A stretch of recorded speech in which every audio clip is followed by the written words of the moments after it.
Hi, everyone, and welcome back to DevFest Caribbean 2021 and afternoon session. So we're going to go right into the agenda here. So first up, we have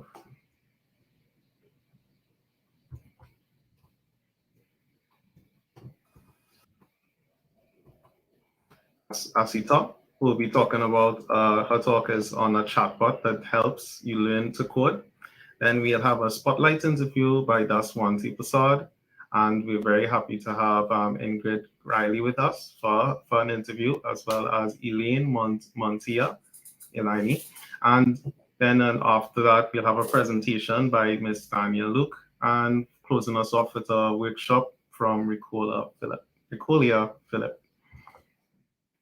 So without further ado, we're going to go right into the first presentation. Problem.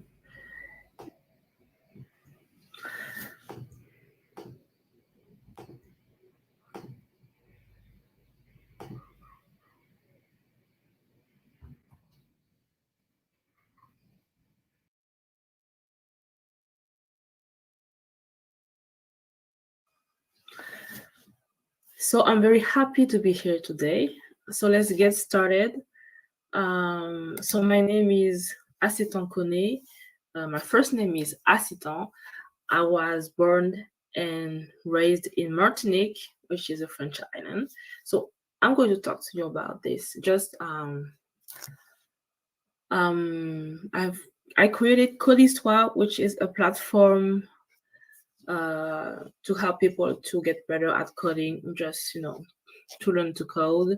So right now more in JavaScript, Python, and this platform has a specific method for that with comic strips and a chatbot.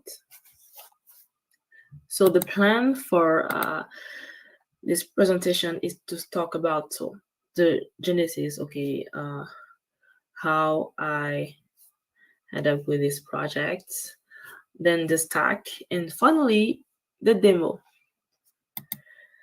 So as I said, I come from Martinique, so it's a French island next to Saint Lucia. I'm on YouTube, Twitter, TikTok. So my studies was really about arts, visual arts, sculptures, drawings, and I started to get very interesting in digital arts. So finally, one day a teacher taught us a piece of code.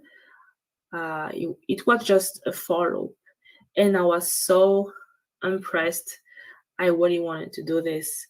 I really wanted to create code like this. For me, it was really yes, artistic. So I started to learn JavaScript myself, and I decided to to change my studies to do computer science. So my training is full stack developer, but my job was really front end because of the opportunity. I really wanted to do backend actually. I did PHP, but for at this time it was just a past job, to be a front end developer. And when you are in this field, it's very complicated to change. So anyway, what I want to do for that is to be a specialist of JavaScript. As you may know, you can do JavaScript in the front end part and JavaScript in the backend part. So the front end, you have Angular, Vue.js, React, and for the backend part, you have Node.js. So back then, I did Angular. I was very passionate about Angular, and today I do React. The thing is, I was super frustrated because obviously I did many projects, but I was more interested in the algorithm part. Remember when I saw the this piece of code, the for loop, it was just about algorithm. And when I was younger, I did a lot of coding challenges, but when you have a full-time job, it's complicated to do this. You're tired, you have things to do. But I started to be very confused about the projects. I got bored very easily. I wanted to change. I wasn't sure. So I was very focused on JavaScript. Like, yeah, I have to be an expert on JavaScript. But ultimately, I really understood that it's about coding, not about a specific programming language. Today, I code in JavaScript, but also in Python. The thing is, I started, of course, to have experience, and I would say that when I was 4-5 years of experience, I could feel that something was wrong. I could feel a difference between me and other developer, and I'm a woman. It's complicated to have many women in this field, and like, it's like I had to be a perfect software engineer. Yeah, it was my title, to be perfect. If I just with one error, I'm out. So it's frustrating. It was very hard mentally, and like many women, I almost quit. I wanted to quit IT. Ready. For me, something was wrong. I can't stay here. I don't understand why it's so difficult for me. And in the last days, I hated programming. Like, I couldn't code anymore. So I did. Actually, I had to rest. I was very exhausted, especially because I have a mom, and when you are a mom, you can see you are a parent. Obviously, you are exhausted, and it's very stressful. You have to work a lot, but you have to take care of your child, and you don't know what to do. Sometimes it's complicated to work even in remote. So I had to rest, really, to think about my future, my career. I didn't want to go back to have a manager. It was complicated, having a manager. And I knew that I wanted to create, so back then it was a JavaScript school, but I wanted to create a school to learn to code.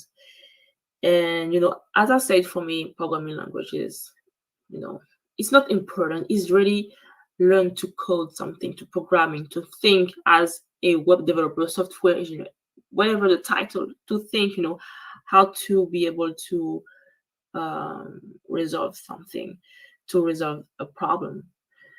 So I wanted to share my knowledge. I had imposter syndrome, and it was very difficult for me to code my platform in the beginning, because I had this flashbacks with my managers, super stressed. The words they were saying, it was very hard, but finally I could see the results. My website, which is very amazing, and I decided to keep going on it. In the same time, I wanted, how I said, I was very interested in algorithm. And my first, not my first, but when I was junior, I had a manager. He was pretty decent, and he talked to me about data science, but I was like, no, it's not for me, really. But finally, yes, it's for me. And I started to learn machine learning, deep learning, to do some projects.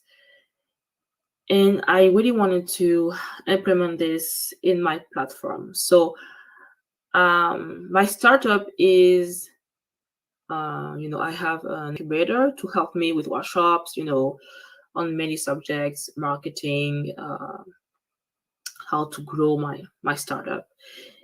And I don't know, I had this idea to add a chatbot. Why not help people, because you can be very lonely when you learn to code, or especially if you want to do a code challenge. Sometimes you are in front of your screen and you don't know how to start. You try to search on Google and finally you just give up. And I don't want people to give up. So I thought about this, maybe a chatbot that can apply my method, which is basically, okay, you need to understand the challenge, the words, try to find the important words. You can try to draw what you understood, and also try to type, some pseudocode. And finally, you have to actually code the challenge. And basically, this is the goal of the chatbot. Today, you can find the chatbot in the course part because I haven't created the challenge part. It will be in a few weeks because I wanted to implement it very quickly. And you have many courses, beginner courses, and they are free. In the future, I will display my courses, premium courses in Python, data science, maybe JavaScript, with a level, more advanced level. And for the challenges, it will be the same, advanced level will be premium. So let's talk about the stack. So I did everything, and it's not like, okay, I'm so good, but I know, I'm a great software engineer, but it's exhausting. Really is hard. But a CEO, the CTO, software engineer, aspiring AI engineer. So anyway, for the front end part, it's in React with Gatsby. What I like about Gatsby is it's that you can bootstrap your web app very, very fast with just a few lines of code. And you don't have to think about Webpack and the whole thing. Just it has everything. You just need to create your templates, your pages, your components, add some plugins, and that's it. What I like too is you can use GraphQL. So this is an API, but you can shape the request in the front end parts. So if you need the title, the slug, the description, everything is here. You can test it also on the server. And with just one call, you have whatever you want to. And so it is very isolated, it's very in one app. So I talked to you about comic strips. I hope so. Otherwise, I will show you. So the comic strips, to explain the concept in general, is made with Canva. And for CSS, I have Bulma, which is in Flexbox. So for the backend, I have Strapi. So let me just tell you that I deploy the front-end part on Netlify, which is a very good platform. I love it so much. For the backend part, you have Strapi. So Strapi is in Node.js, and so what I like is for me is really for web developers because you can, it's very flexible actually. So you can create some plugins in Node.js, but it's a headless CMS, which is you have the CMS part, so the dashboard part, and I will show you a demo of this platform Strapi, not my actual dashboard, but a demo. And so you can create your courses, your categories, etc. And you can get those data just with simple endpoints, because it's an API REST, which is transformed, in GraphQL. But it's so it's well done. I really enjoy Strapi.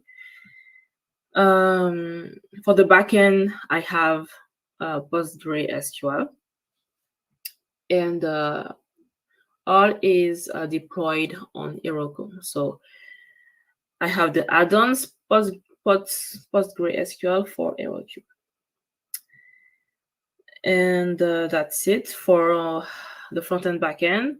I had 2 more APIs, custom APIs for the playground. So you have a playground, you can add your own code to test it. Today is just in Python. And also, for the course, you can, I put code, obviously, and you can run this code to see the results. So the APIs are done with Flask. And so I put Docker because in local, I did in Docker in local, because you can create containers with images in many languages. So in JavaScript, sorry, in Node.js, yes, in Node.js, Python, Go, even Bash, everything. So here I added already Python, JavaScript to interpret and to compile C++. So in my machine, it's working very well. The problem is how to deploy it. So to deploy it, you have to put your application, your API in a Docker, to Dockerize. And the thing is, when a call is made, to the endpoints, an image is created, a container is created to execute the code. So you have the parent Docker and the child Docker. So it's a Docker in Docker. And this is something that is pretty complicated to deploy. And as I said, I deploy my backend on Heroku, and I can do this with this infrastructure. So someone talked to me about, someone told me about build kits, so I'm gonna test it. But today I use AWS with a API, and I created a Lambda that executes only Python. That's it. I really don't like this solution. So I'm going to try in a few days the solution with Docker in Docker with BuildKit. And finally, the second API is for the chatbot. It's just one endpoint, and it's made with still in Flask. The training is done with TensorFlow, which is a platform from Google. So for the deep learning parts. And I'm going to show you more, the deep learning parts. So you have the AI here, which is the whole field. You have then the machine learning parts, and then the deep learning, which is still machine learning, but with artificial neural networks. So it's like the brain, in networks in the brain, but not really, a little bit, but not really that. And it's very powerful. It can handle many big data. and it's very actually it works very well with chatbots. So for the chatbot, finally, it uses NLP, so natural language processing. So he can understand actually our language as a human can interpret it. So obviously we need to process the data before with pandas. We need to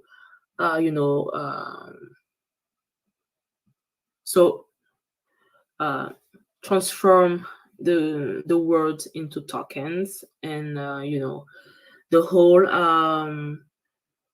removing stop words, encoding, decoding, data splitting, because obviously the machine can understand our language, human language. So he need to be transformed into something.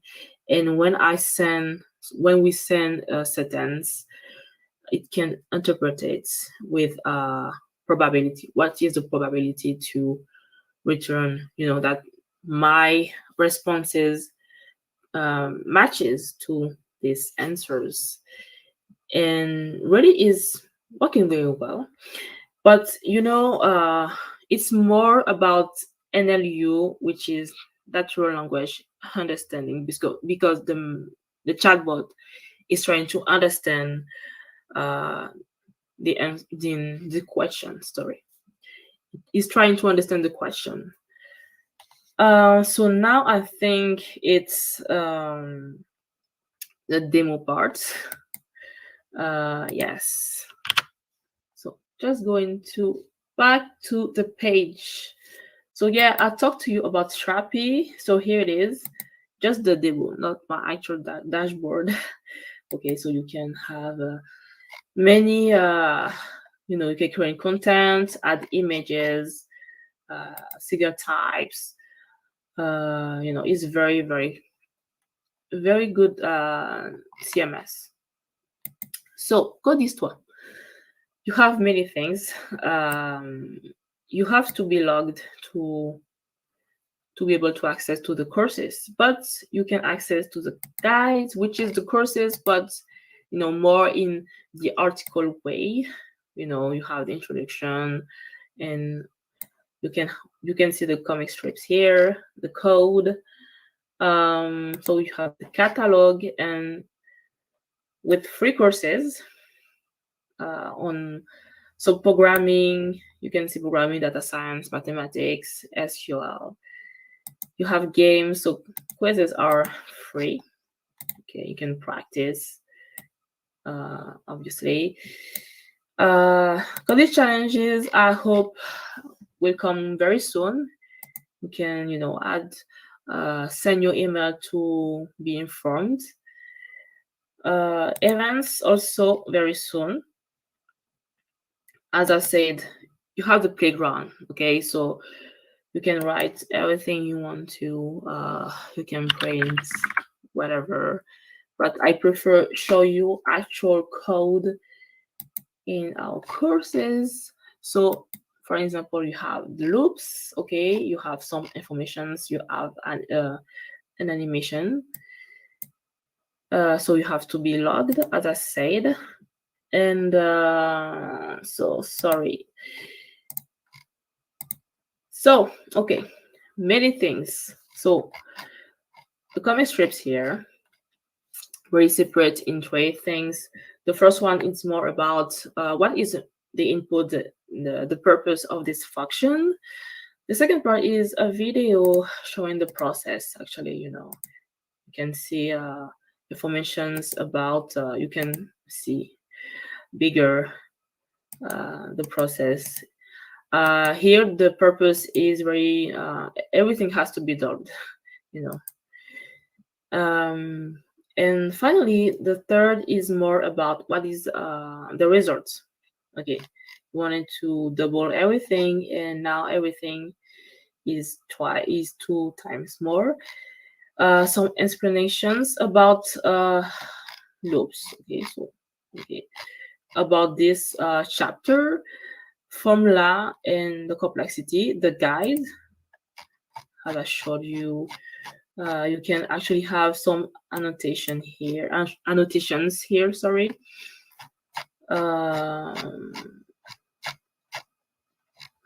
Yeah, explanations also. And so you can run the code, have the results. And so the chatbot, I think it would be more interesting in the coding challenge, but now you can chat a bit. Okay, you have some comments, explain code, and you can see that this part is highlights. I have just one answer. I have to work on this, obviously. So this is the beta version. Okay, you can find every chapter, and finally the quiz. So yeah, these are the beta version. You can send feedback, report a bug, add a screenshot. Really, it's important for me that people try this feature and to give feedback on it. This platform is for you. Anyway, thank you very much. Please follow me on YouTube, Twitter, TikTok, Instagram, et LinkedIn. Please try Code Histoire and give me feedback.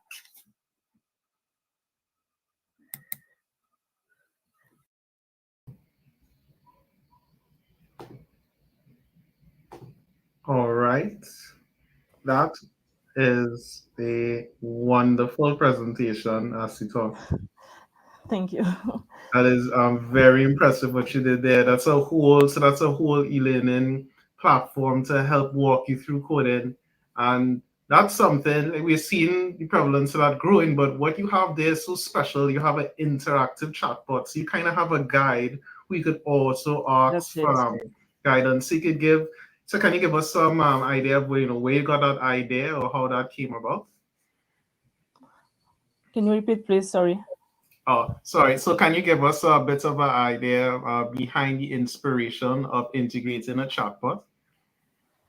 Oh, idea. I think so now it's just for the course, but I think it would be more interesting for how to uh, solve a challenge because it's kind of complicated. Sometimes you are in front of the challenge and you don't know what to do, and really having a chatbot can help you to apply specific methods. And so I had this idea because I'm very a fan of machine learning, and you know s- sometimes I just want to have a guide to help me for those things, and I want to experiment this. So I hope that I will get some feedback to see if it's very helpful. But yeah, I experiment many things because I know sometimes it's not working. But just I want to try it to see if really it could be interesting for the future of for tech in general. In That's general, sorry. that's so interesting. So this means whoever is the content creator creating a particular lesson plan, they can break it down in terms of like these optional hints, which I guess the chatbot could then Yes, provide as they are needed. because yes, well, we can have hints, but sometimes it's not enough. You have to ready to understand what you have to do to solve a challenge. Sometimes you need to draw something to try to visualize the solution, or to you know try pseudocode. Could be interesting, but if you are a beginner, it's complicated to have this reflex. So really, the chatbot is like it's here to help you to do yourself later. Yeah, that is so interesting. So you gave us a bit of a story of, and really thanks for that story. And we talked about it more in your other session, how you have to overcome the bias and prejudice that you will sometimes see. I wonder if you can give just, you did talk about it before, but some advice on, how women could strive and rise above it. I don't know, how did you deal with it? Well, I think what is very important is to find a community. This is really um, the biggest help that you can have, because even when you are in your company, you can feel very lonely. So today you have women tech in Caribbean, or you can have Pi Ladies, or so many communities, and especially for women, so you can vent and find solution to keep going, because tech is very amazing and you need to have someone to help you. Awesome, awesome. And you are yet another speaker from that community of women in Tech Caribbean. And it's so glad to hear. It's just as Sumia said, you'll have this sisterhood to support each other. And I think Yeah, that's really exactly. good. So, thanks again for being part of the DevFest. And we had you for two sessions. So thank you for submitting those sessions. Do you have any final thoughts for our audience? Um, well, I'm very happy to be here, and I'm very happy to see a lot of people from Caribbean to present things, especially in tech, because I'm in France and we are not very many. So very keep up, and you are all amazing. Awesome. Thank you so much, Asita. Well, we'll see you later. Okay, bye. Bye bye.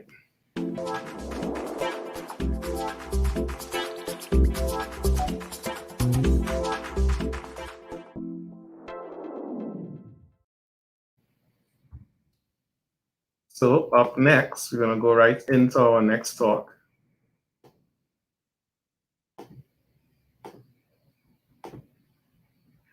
And next we have Elaine, or as a formal name given here is Elaine Prasad, and she's a content creator on a channel called Elaine's Family Kitchen. So this is another spotlight interview, and that's conducted with our GDG organizer from Georgetown, Agri Marshall.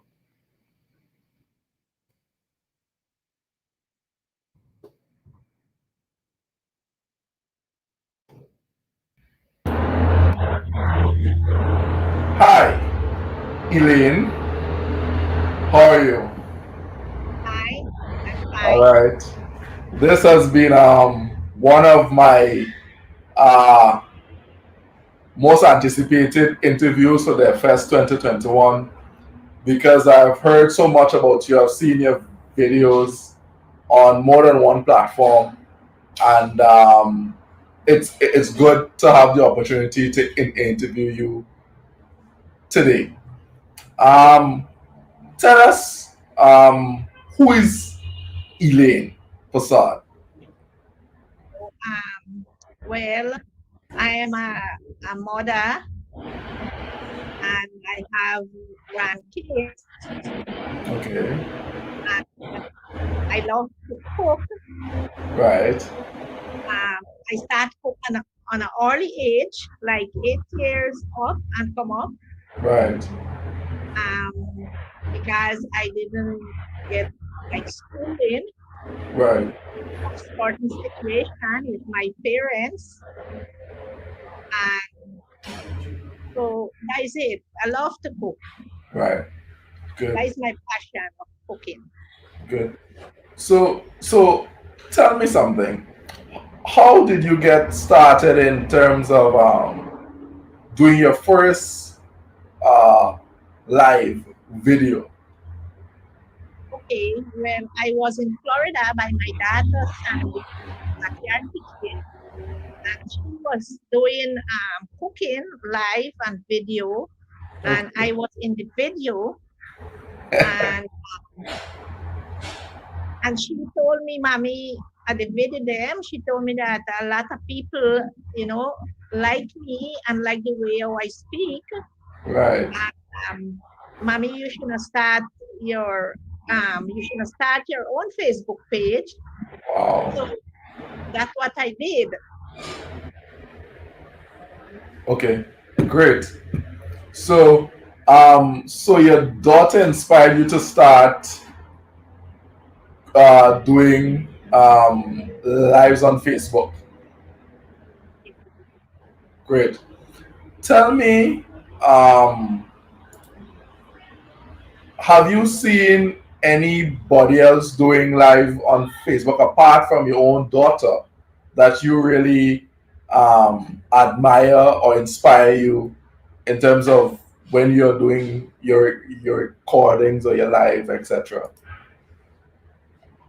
How you mean, like look at other people video or so? Yeah. Okay. Yeah, I love to watch cooking show, Oh but wow. Which I one? don't. Tell I us can't. some. I can't remember the name of the people name, but Okay. most like Trini. I just watch them Trini cook. I Right. just watch India, the India food channel them, Right. like me and them. You know, I see a lot of them. I can't remember the names of them, Okay, no but problem. I love to watch cooking show. Great. Yeah. So there's definitely a Caribbean influence, Indian influence. So what do you use for your recording? You use your phone or Yes, I use my phone. okay? I use my phone. And do you record or you just go live on Facebook? I just go live some. I have some live, and I have record like video. Mm-hmm. Yeah, Okay. I have some Okay. Very very good. So since you've been recording and going live, tell me some of the benefits or some of the good things that have happened to you since you've been creating content. Okay. Well, since I going live and do video, I have a lot of people following me. Oh, A lot of wow. people, and they always call me up and say them like how I'm cooking, and let me Right. share my recipe with them. Oh, And wow. I tried my best to do it. Right. As I tell you, I didn't get schooling, so that I just can't answer back them, but I just tell them that when they must voice message me, I can do the voice note. Excellent. Very good. Very good. I like it. I really like it. Like Yes. some of my data, my data just help me answer the text them, you know. You have a whole staff, man. Yeah. Good. So people would ask you for recipes and that kind of thing. Have any company reached out to you to ask you to promote their products and them kind of thing? Yes. One I promote them bake 2 times. Right. Them, yes, them see my video and I say I have a lot of followers Right. want me to promote them bread. Right. I did it 2 times. The girl was called me and she said I done well. Wow. And then bring me something. Then bring me some like board and spoon and Right. Supply you yes, with equipment. yes, Yes. Very yes, good. So this is them bakes on the East Bank. yeah, on Good. Land of Canaan area. Land of Canaan. So for those persons who are not Guyanese, if you ever come into the Chedi Jagan International Airport and you're coming down towards Georgetown, your right hand side, you'll see them bakes. They sponsored twice Elaine's program. This is good. Any other company that reached out to you based on the size of your following? So No? Oh, just them. Okay. So that's very very good to see a local brand um decide that hey, Elaine is authentic, her stuff is good. Um, let us sponsor your program twice, which is pretty good. So you told us earlier that you go live on Facebook and you are now on YouTube. Yes? I'll start a YouTube channel. No, you know, start a YouTube channel. So I assume in the future you'll continue to share videos on YouTube. Yeah. Good, good. So we'll look out for your channel coming down to the end of the interview. But I wanted to get from you. Tell us about some of your past programs. What are some of the things you have shown persons how to cook? As you know, I asked you for personally to teach me how to make a roti. So apart from that, what else you've been teaching people? Well, some people want me to show them how to mix like pulaury, Oh yes, dal, and to dal, and yes, dal. A lot of people want to know how to do it because they say my puri does look and come out so good, yes, and my roti are so soft and come out so good. nice. Like make me local Guyanese fried rice. Oh nice, very good. Yes. Yes, things like that. And so Okay, good, good. Well, I for one will be looking, and two, coming for you to teach me the roti. And now that I hear that the Polari is part of the mix, I'll come for that too. things are good. Oh, like dog and everything. Yes. Dog, Uh-huh. and yes. Oh wow, great. All right. So tell me, do you only record your show at home, or do you record it in different locations when you decide to cook? Well, so far I had this record video at home or sometimes at my workplace. Nice. And but 2 times I went out for a little outing and take out the little big trees and the water and so. Right. And it really doesn't go nowhere. Just work the house. Right. Right. Yes. Okay. Great. And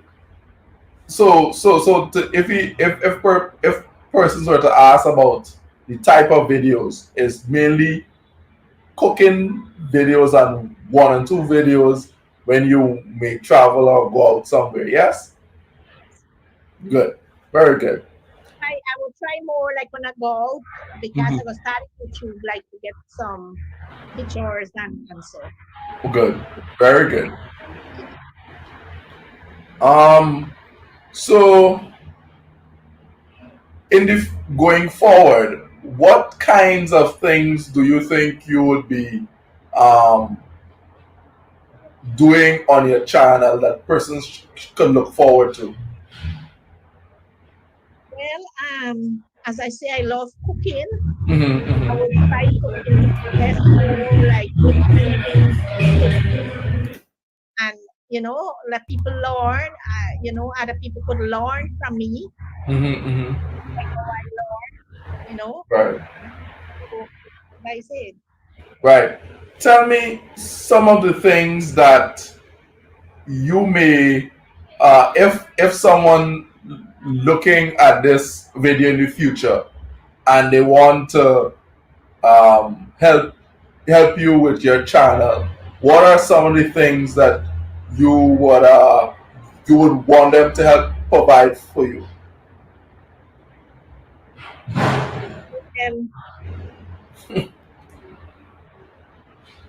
Tell us. I need a lot of things. Right. So I know them bakes. Yes. Good. Very good. Very good. I would like to make of my own computer, like my children could help me. Oh wow! Yes, yes, yes. A computer is definitely yeah.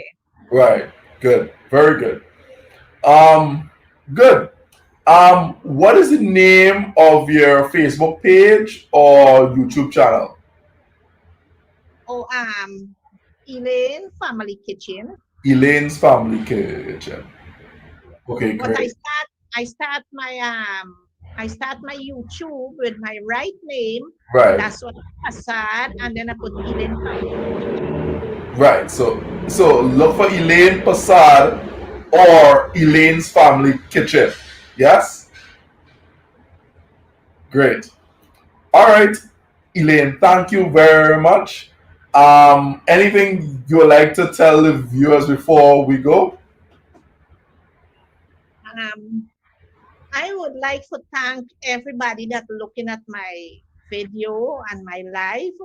And like when my video start on YouTube, like for them like and share my video that I could grow. Yes, we And will.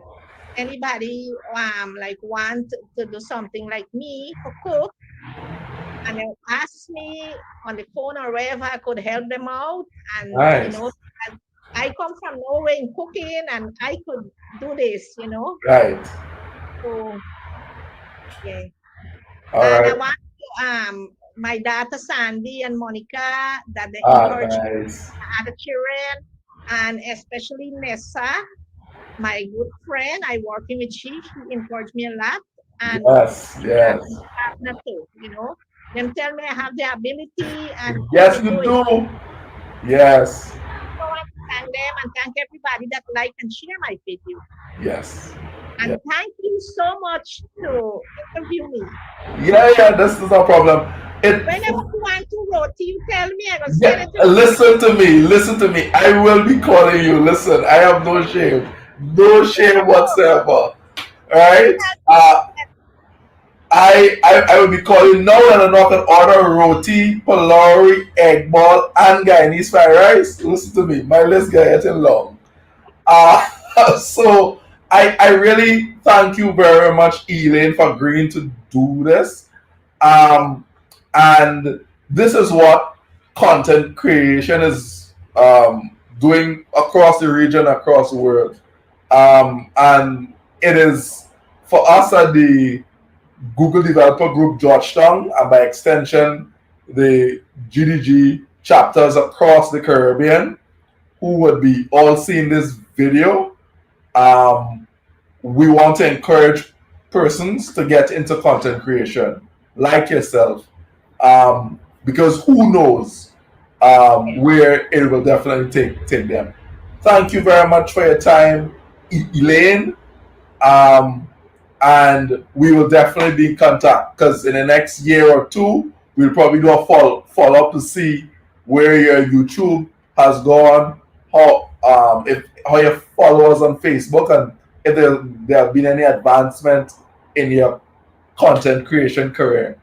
Thank you very much, Elaine. We'll speak again.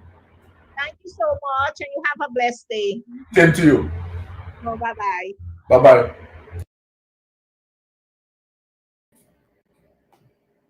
Yes, yes, yes. So thank you so much for that session, Agri and Elaine. Not to be confused with Elaine, who is another speaker that we have that'll be coming up later in today's event.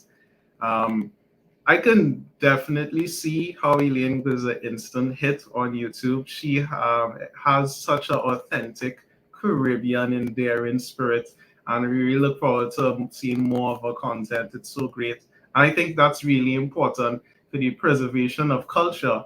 So we're seeing a lot of these cooking channels, we're seeing arts, we're seeing so many content creators. I'm just so happy, and if I could speak for the other GDGs of the Caribbean, we're happy to highlight those stories. So we're really happy to have this spotlight program, because originally the event was a developer focused event. It still is to a large extent, but we decided there's so much more in tech and business that we can showcase. So we open it to those who have tech businesses, those who are doing content creation, those are just doing interesting things, whether it's from graphic design or whatnot. That's what the Spotlight program is all about. And it may not just be a DevFest thing alone. I could definitely see throughout the year we can probably bring more space to share and have those stories. Okay. So that presentation ended a little early, but maybe we can go on to our next presenter. Our next session. So let me just take this off. So our next speaker is, get this queued up, is an award-winning digital media entrepreneur, Caribbean tech maven, syndicated tech and business blogger, podcaster, and event producer. She's behind Silicon Carib, the trailblazing and disruptive digital media brand that kickstarted the tech startup scene in Jamaica, and that's been influencing growth of the Caribbean tech ecosystem and digital Caribbean. Silicon Carib has been focused on the future of technology, Caribbean business since 2007. With its Dow Jones syndicated technology blog, podcasts, and roster of technology events, annual lists, email newsletters, and online communities, it's on a mission to amplify the people, ideas, and business driving the rise of the Caribbean digital economy, and to educate and inspire the next generation of Caribbean entrepreneurs and innovators. For her work, she has received many awards, including the Private Sector Organization of Jamaica, 50 Under 50 Business Leader, and TechLink Game Changer Caribbean Awards. It is with honor, on behalf of the Caribbean-based GDGs of the Caribbean, that we welcome for this special spotlight interview, Miss Ingrid Riley. Hello, Ingrid. hello. Which I'm very sorry, introduced me as like, that means that I spend way too much time online. Way too much. I think it's great. I think it's great. We're so happy to have you on. I must say, It's a pleasure to be here. I must say that the content that you give the Silicon Carib podcast and the platform that you have on Silicon Carib is a large part of the inspiration into us doing more things and bringing the Caribbean together. Awesome. We really join with that motivation of highlighting Caribbean excellence, and I think the Silicon Carib and what you do really lights the path for us. Thank you so much. So maybe we can start there. Maybe you could just give us more information about Silicon Carib and give us more of a background of that spark that started this journey. It started from a very selfish place. At the time, I was actually working for an American.com called HomeView, and it was myself and my then business partner Suzanne Leakley. I was chief content officer for this startup called HomeView, and we were actually headhunted because we had already done this printed guide called iGuide Caribbean, which is basically like a directory of all the websites that we found interesting to give it to others so that they could also discover it. And so over time, I just kind of followed my curiosity. And then it initially started out as Caribbean Tech News. And then having just read a whole bunch of different things that was happening all over the world, especially the United States, I was like, no, let's call it Silicon Carib, because what I want to do is to show people that excellence in the Caribbean, that there are people and businesses that are doing interesting things using technology or online as well. And so that kind of just snowballed into this. I kind of wanted to have a central place that I could see what was going on, and that others could see what was going on. And it just kind of developed over time through just my own curiosity, through other people saying, hey, we'd love this, or we'd like that. And then we just tried doing different things, because first there was the blog, and then we launched Kingston Beta. And Kingston Beta became, pretty much like a community, a movement of, entrepreneurs and creatives who were doing some interesting things online. And we just said, let's meet over drinks. And then it became formalized. We're doing it like every month and then every other month. And then Kingston Beta led to Caribbean Beta, a conference that we did twice. And we had 8 Caribbean countries. We had teams pitching, and we had people from Silicon Valley judging. We had I think our biggest conference, we had 350 people as well. And so we just kept going in terms of all right, let's see if we can continue to amplify all the people and the businesses and the things that are going on in the Caribbean that are doing interesting things with technology in the Caribbean. And let's see, just keep evolving. Let's provide information to entrepreneurs, information to executives in businesses, to investors where they are. And we just kept coming up with ideas based on what we thought would be of value to the entrepreneurs and to the various people who are actually reading what we put out, watching what we put out, attending the events that we created. And so here we are, what, almost 15 years later? Yeah, come next year, February, would be 15 years since we started Kingston Beta and Silicon Caribbean. And so, whole lot more things to come. That is so awesome. We're just getting started. I don't have enough gray hairs yet to say I must stop. So. Great. So would you say that work there is where the origin of that spark of igniting that biz tech culture and the digital entrepreneurship in Jamaica? Mm-hmm. Well, there's things that were happening, of course, before I started anything, or before we, Susan and I started anything. Before there was a woman who started, Sandra Glasgow. She started the first technology incubator up at the University of Technology. And so that was interesting, because she was trying to tell people that, hey, this is where things are going. And then there are all, of course, small groups of developers that were meeting and forming little groups. People who are in IT within companies were forming groups as well. So there are things that were going on. I was just focused on like entrepreneurship. How can we make money? How can we create things? How can we have some impact on a region? How can we amplify, use technology to make our lives better? Awesome. So can you give a bit of perspective of how it's starting to pervade across the Caribbean? Because, I'm all the way down in Trinidad and Tobago, but I know about Silicon Caribbean for some time now, and such an amazing platform that brings the whole Caribbean together. It was a blog. It started out with the blog. And then we Kingston Beta just kind of took on a life of its own. And even though Kingston Beta was based here in Kingston, Jamaica, we always made sure to have entrepreneurs pitching from all over the place, from Trinidad, from Barbados, from Bahamas, from the UK, from Canada, wherever they were. We said, hey, you have an idea to pitch? You're Caribbean. Come, let's put you up on, live, and you can talk to the audience, and there's interaction and that kind of a thing. So, and in addition to that, because of the work that we were doing, we were invited a whole bunch of different places.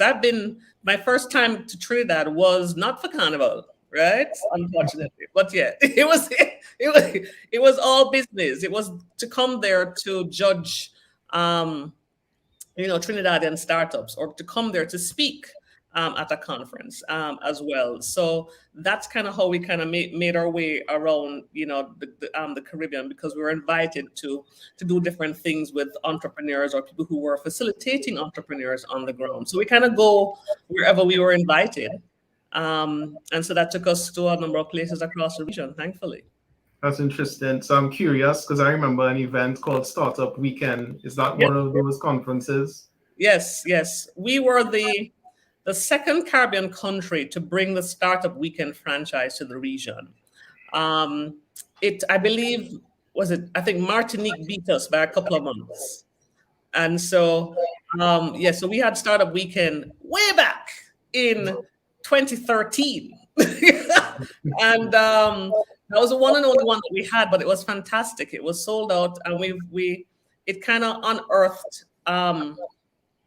a number of entrepreneurs who are doing amazing things now. People like Jermaine Henry, people like Dimitri Dawkins, people like, oh my God, those guys who do Same Logic, Dwayne Samuels and those guys. It's kind of unearthed, because it kind of, when you have, the thing I love about events is that you get a concentration of people and ideas and energy, and you just put them all together and just you watch the magic happens, right? And so we were happy to do that. And we never did another one, actually.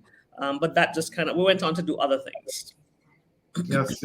I can totally agree with, seeing the magic happens when, you bring motivated people together. So I was interested in, see if I can remember my trend of thought, sorry. No problem. I know you're a professional interviewer, so admittedly I'm sort of nervous as like, oh God, I hope she doesn't No, man, cringe in we're just the talking. No, man, we're just talking. We're just talking. Okay, great. So I remember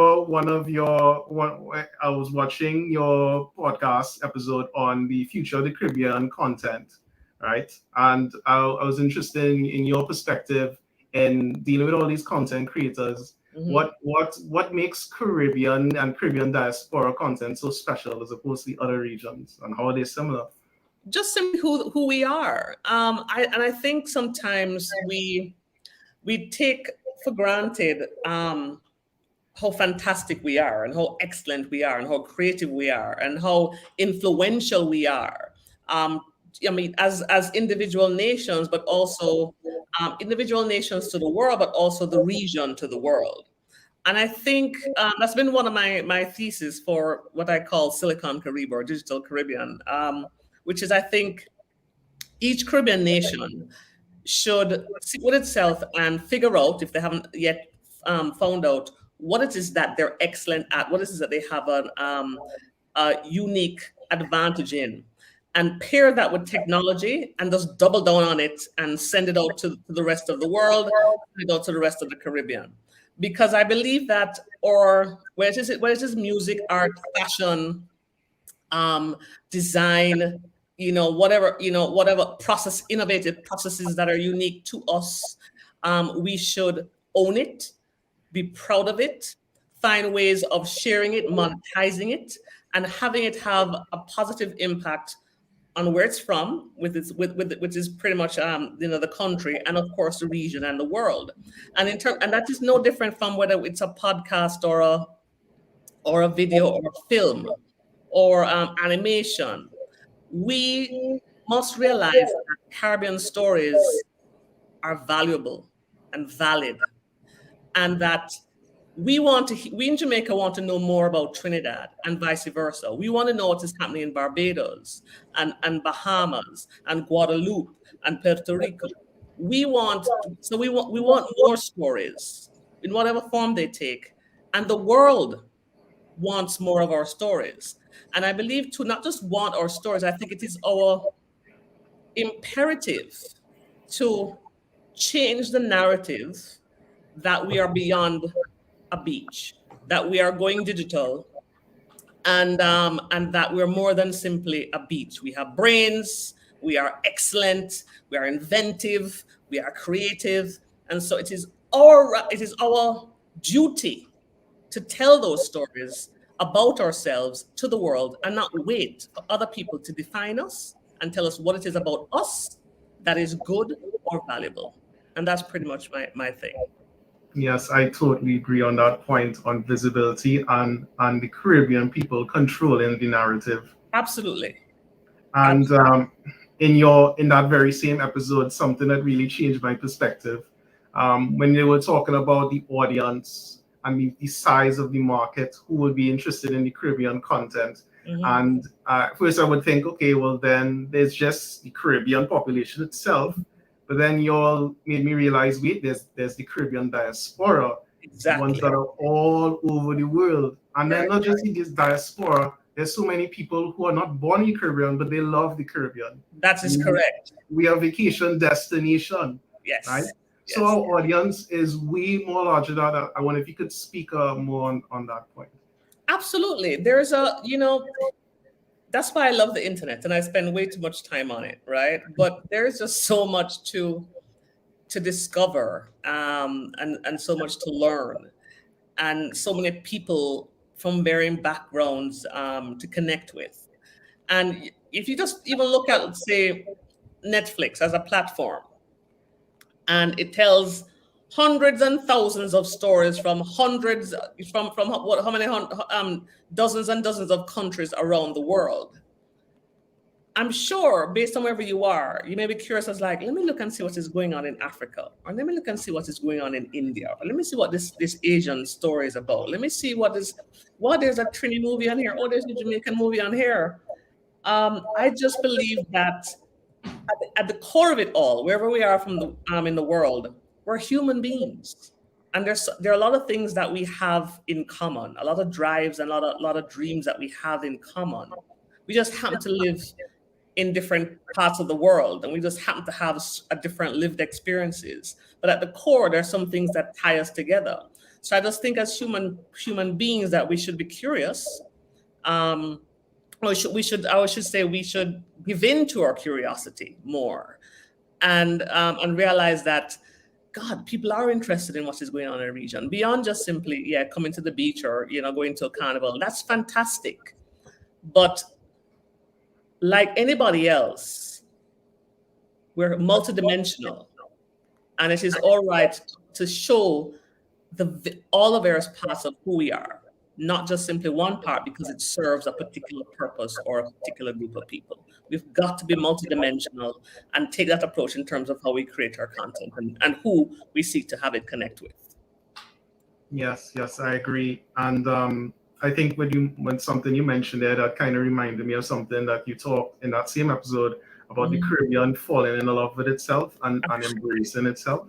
Absolutely. It's, we can't deny the influence or the role that colonialism has had on us, and that without question, there's some people who only perceive us as servers, as still on the plantation, whether that plantation in the form of tourism or the plantation in the form of BPOs. Yes, I have a problem with them, and I've never hit it, right? So I'm going to say how I feel. But the fact of the matter is that we are at the plantation long time, right? Long time. And but sometimes our mindset is still there.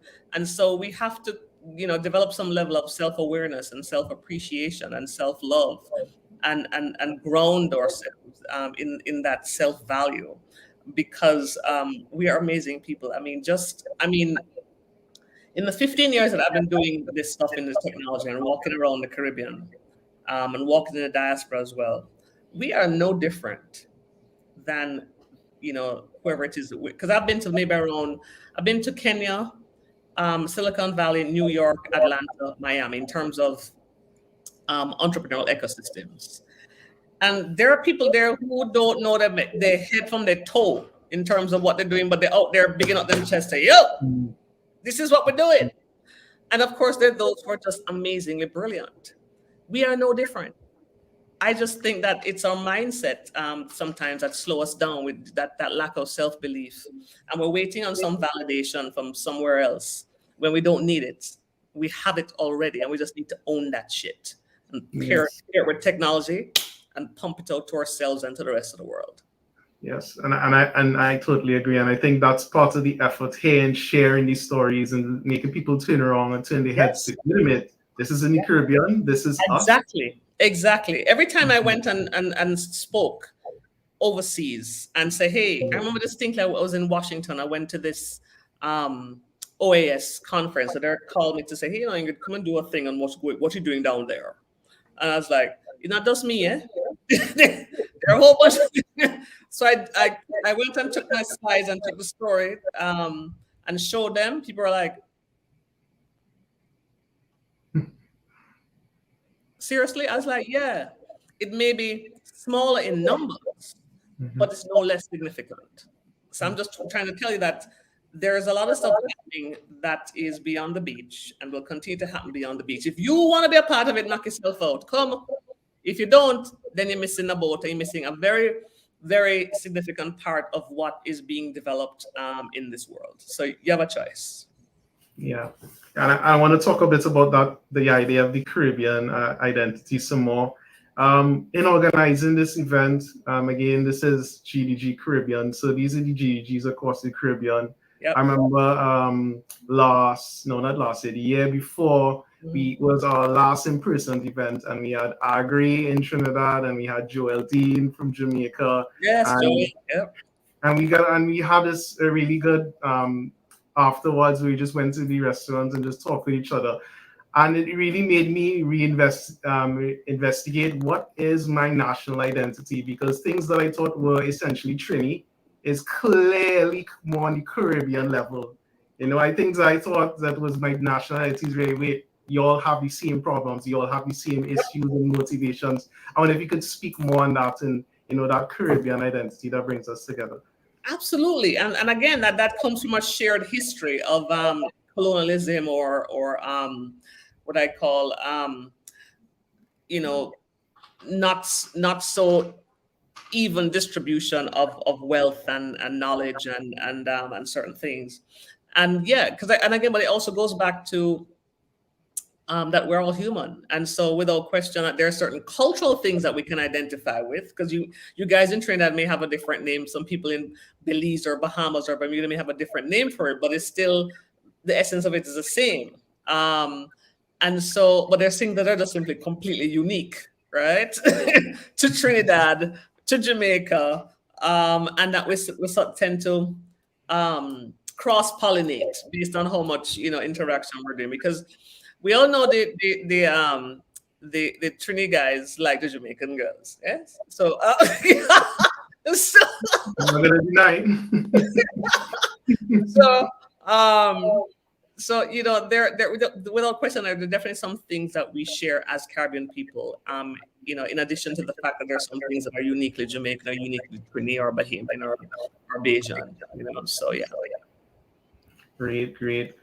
So the next thing I want to talk about is you're a champion of business in tech and Caribbean excellence, but you're also a champion of a diversity inclusion as well.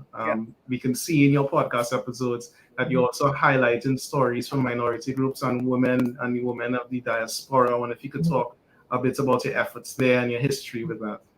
Well, first of all, women are not a minority group. We hold up half. Yeah, that's okay. We hold up half the sky in the world. I don't know what's the scenario in Jamaica, in Trinidad, but we hold up half the sky in Jamaica. But I understand you. In terms of what you call mainstream or the dominant culture of things is predominantly male, as well. And so, but when I think of diversity, though, I don't just think of gender. I think of, you know, sexual orientation, religious beliefs, differently abled people, class and lived experiences.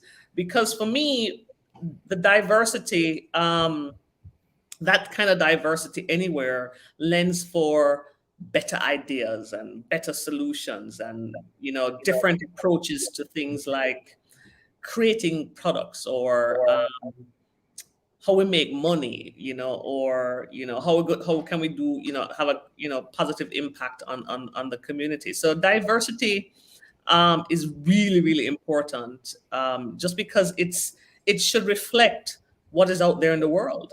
There are women out there, you know, there are queer people out there. There are people who have different beliefs out there, you know, there are people who are differently abled, people from different classes, and they are no less valid. You know, they are truly part of our scenario. It reflects the world. So why shouldn't your business or you know, your solution, your idea be a little bit more reflective of what is going on in the world? So, and then, you know, and that is so true. And you know, it's really a simple concept. I mean, even in the scientific field of just cross validation. If you're building something for everyone, you kind of need to get a representative from everyone. That's so correct. You can fit everyone, right? Yeah. So yeah, I know you have a special insight into. I'm gonna go switch it back to the more business side of things and biz tech. I wonder, what do you see as the foremost challenges in terms of the development of digital tech businesses? You know, the startup culture and what's happening. Mindset, and mindset in terms of understanding that your ideas matter. And that you owe it to yourself to test it, to experiment, put it out there in the world. If it's solving a problem for you or for your community or for your country, put it out there in the world and have it validated by people either paying you money or becoming involved, you know, with it. And so I just believe that. I lost my train of thought. What was your question? I mean, my brain just went.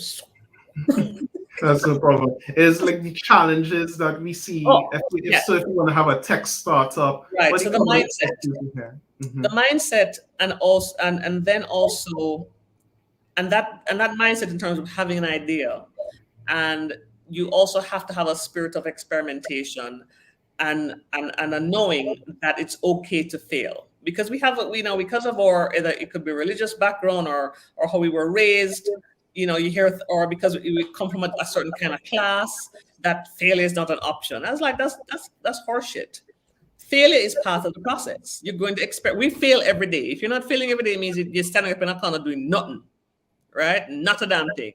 So you are failing every day. What it is that we're a little bit too tied to what your mother, sister, neighbor, auntie, whatever it is, going to say about it, because you don't want to fail in public.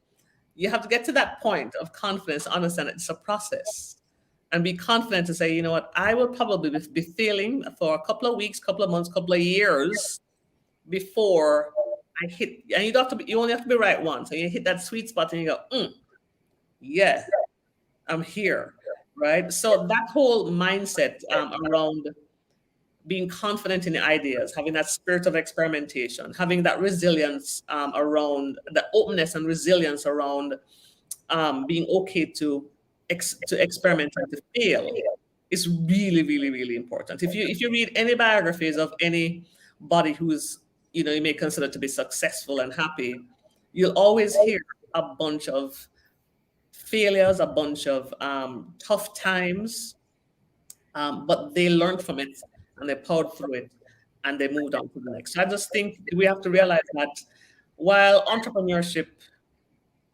is sexy, and I think we're in the Caribbean, I think we're what I call post-hype, right? Because in the early days with Kingston Beta and Caribbean Beta, everybody and them dog wanted to be an entrepreneur, which is good. The spirit is fantastic. But then I realized, like, they get their first gut punch. They're like, not for me, and that's okay, right? It's okay. That's part of the process. But it's you've got to be committed to the long haul, because it's going to be a while.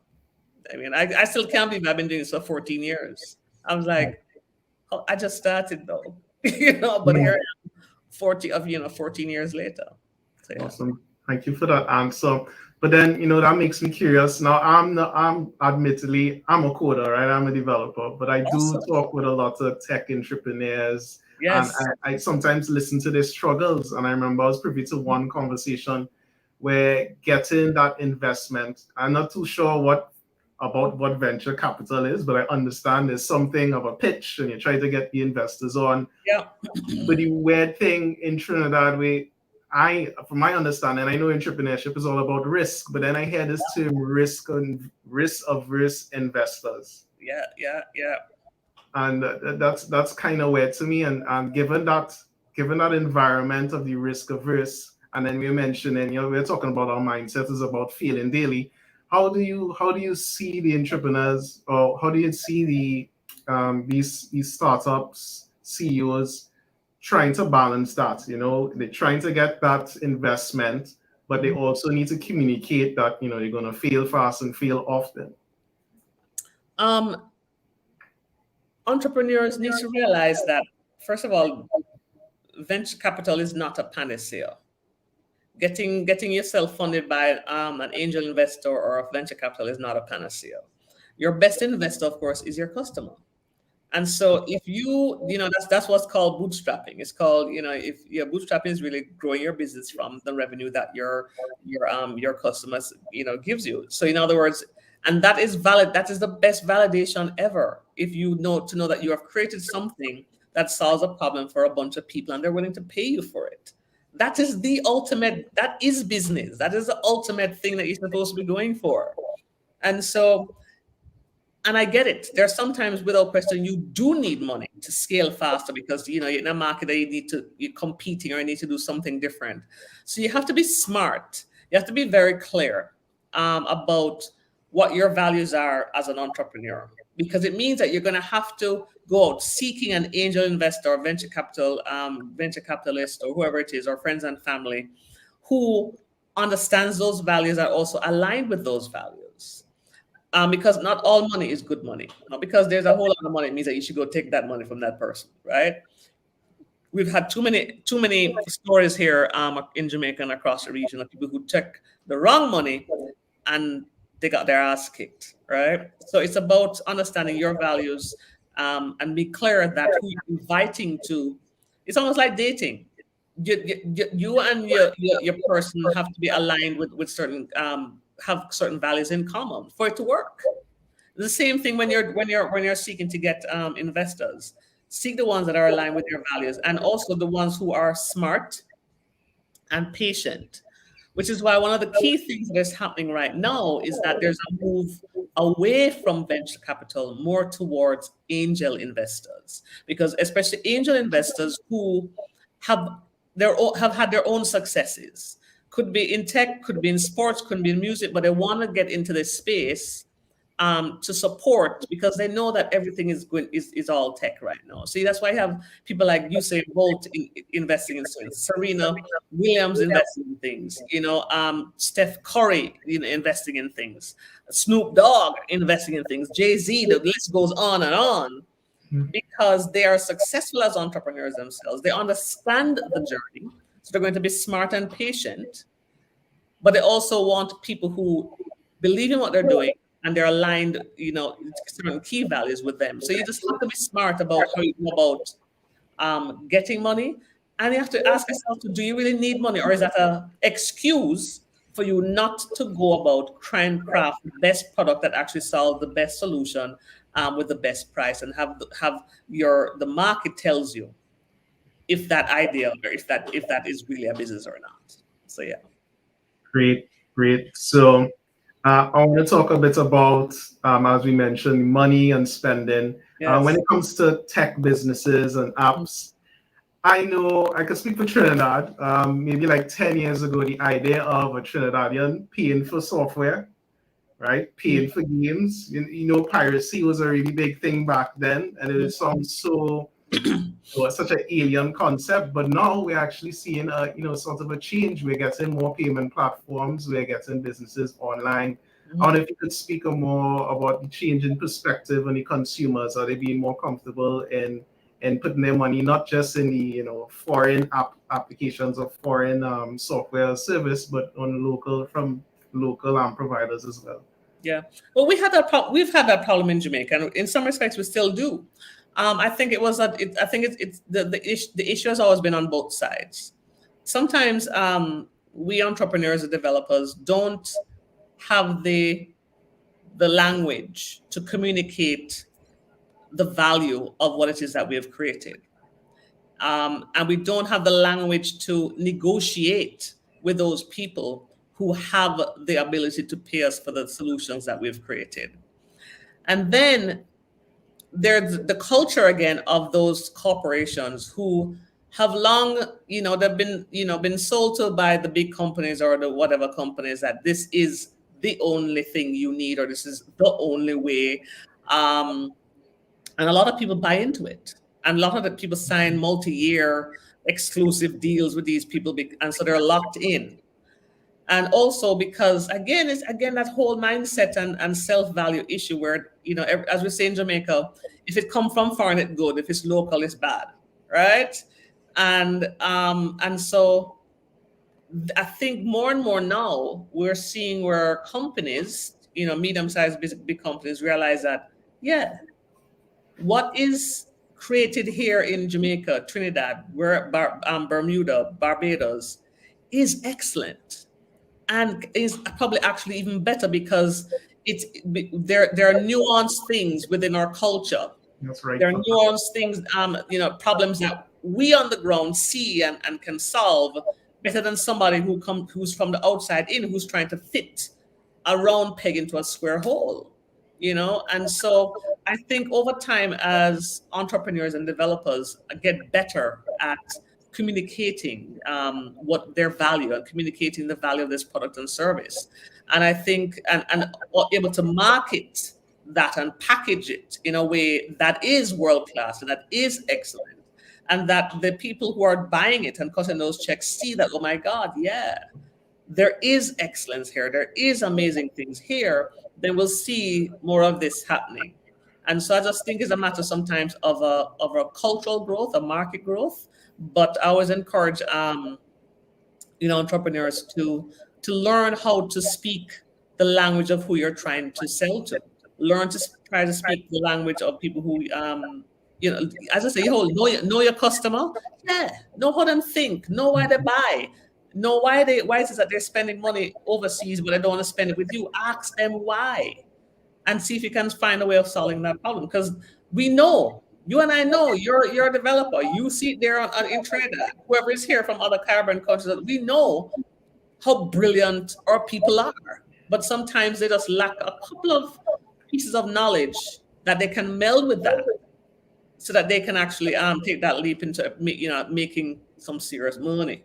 So yeah, that's true. I think that's a lot of value there. There's really a important niche market in kind of reproducing models in the local context, because we understand how it works here. Absolutely. And so in a sense, I think at that level where the validation of the foreign model works for us, in that we can adopt it and kind of like make it our own. Absolutely. And sometimes you have to just work a strategy. I'm very, very, very unapologetic. I remember in the early days when I was a digital marketer and I was going to the big companies, trying to sell them, this is the way to go. This is like 2009. Everybody looked at me like I was some crackhead. I was like, what is this frizzy hair gal coming to talk about, right? What is that, right? And then somebody recommended me to somebody, white British dude, happens to make his home here in Jamaica. He says, I need somebody who look like you, who understand what you're doing, to walk with me in a particular place. And we did. What I was charging, he charged almost 10 times as much. So I said, cool, I go stay there and collect my money, right? Because what it was simply him using, and I'm going to, please do not be offended by this. He was there using a black face, and I was using him as a white face as strategy to go ahead and win a particular business. And some people use the female face, the queer face, whatever it is, whatever strategies you need to do to get the business, right? Because for some people, that's what you got to do. And then when you go in there, you're like, okay, I'm in.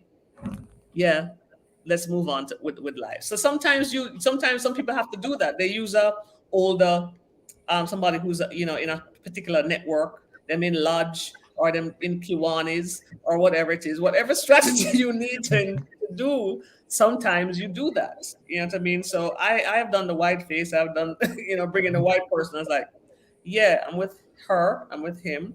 And they usually say, oh yeah, we know her. We know that kind of thing. It's part of business. You know what I'm saying? And so sometimes until you don't have to do it. Awesome. There's so much I would like to cover, but it seems that we're coming reach to the end of our time. So once again, Ingrid, I want to thank you. Well, welcome to the DevFest, and thank you for being part of the DevFest. Before I go, things coming up, so you can go ahead and share with the audience. Absolutely. So I have 20 tickets that I would like to give to you, Nicholas, so you can to whoever it is. So Silicon Caribbean, we're having another full year of events from now straight on until next summer. The next event that we're doing is called the Future of Caribbean Money. If you go to futureofcaribbeanmoney.com, you'll see the conference. It's all about who and what is reimagining and reshaping how we make, manage, and invest money in the region. Startups, entrepreneurs, developers, investors, creatives, people who are leading, micro communities in the crypto space, NFT space, e-commerce space, blockchain space. We want to help people to understand the opportunity. We want people to understand who is already doing what in these spaces, and why you should actually care. And so we're doing it over 2 days, December 8th and 9th. It is an online event, but I'm flying to Bahamas from a specific, and I'm going to be doing it from a specific space that is all about crypto. No place like it in the region. It is going to be in the Bahamas. And so, yeah, tickets are $59.99 right now. That's the early bird up until the 27th of November. And after that, it's $99.99. But what we're doing, because of our sponsors, we're giving away 100 tickets because we want certain people to be there. We can't.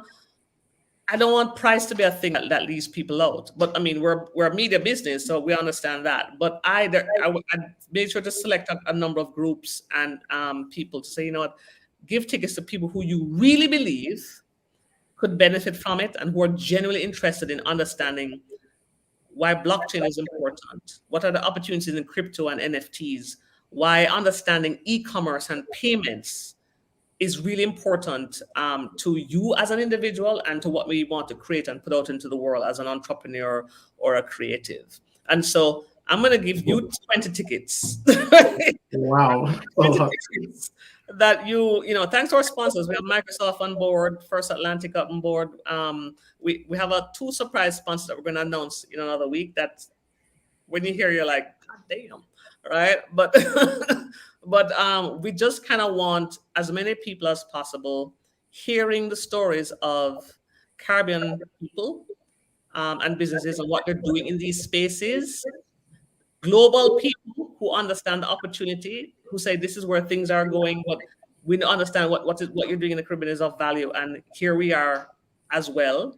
So 30 speakers, 2 days online, talking about these 5 areas that'll affect how we make, manage, and invest money. You guys have 20 tickets. Just Nicholas, you go ahead and distribute it the way you want to distribute it. Just send me the names and email of the individuals to events@siliconcarib.com. Awesome. And so I'm happy to be here. Thank you for giving me the opportunity to speak to you. And I appreciate it. All right. Thank you so much. Bye.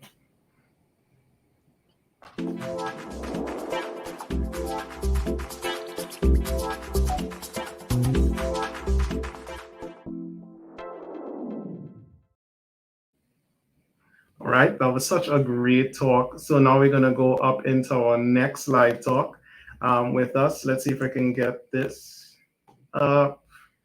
We have another Elaine, so not to be confused with Elaine, our previous speaker. We have, or I should say, Elaine. She is a assistant vice. Let me just get this. Take her off.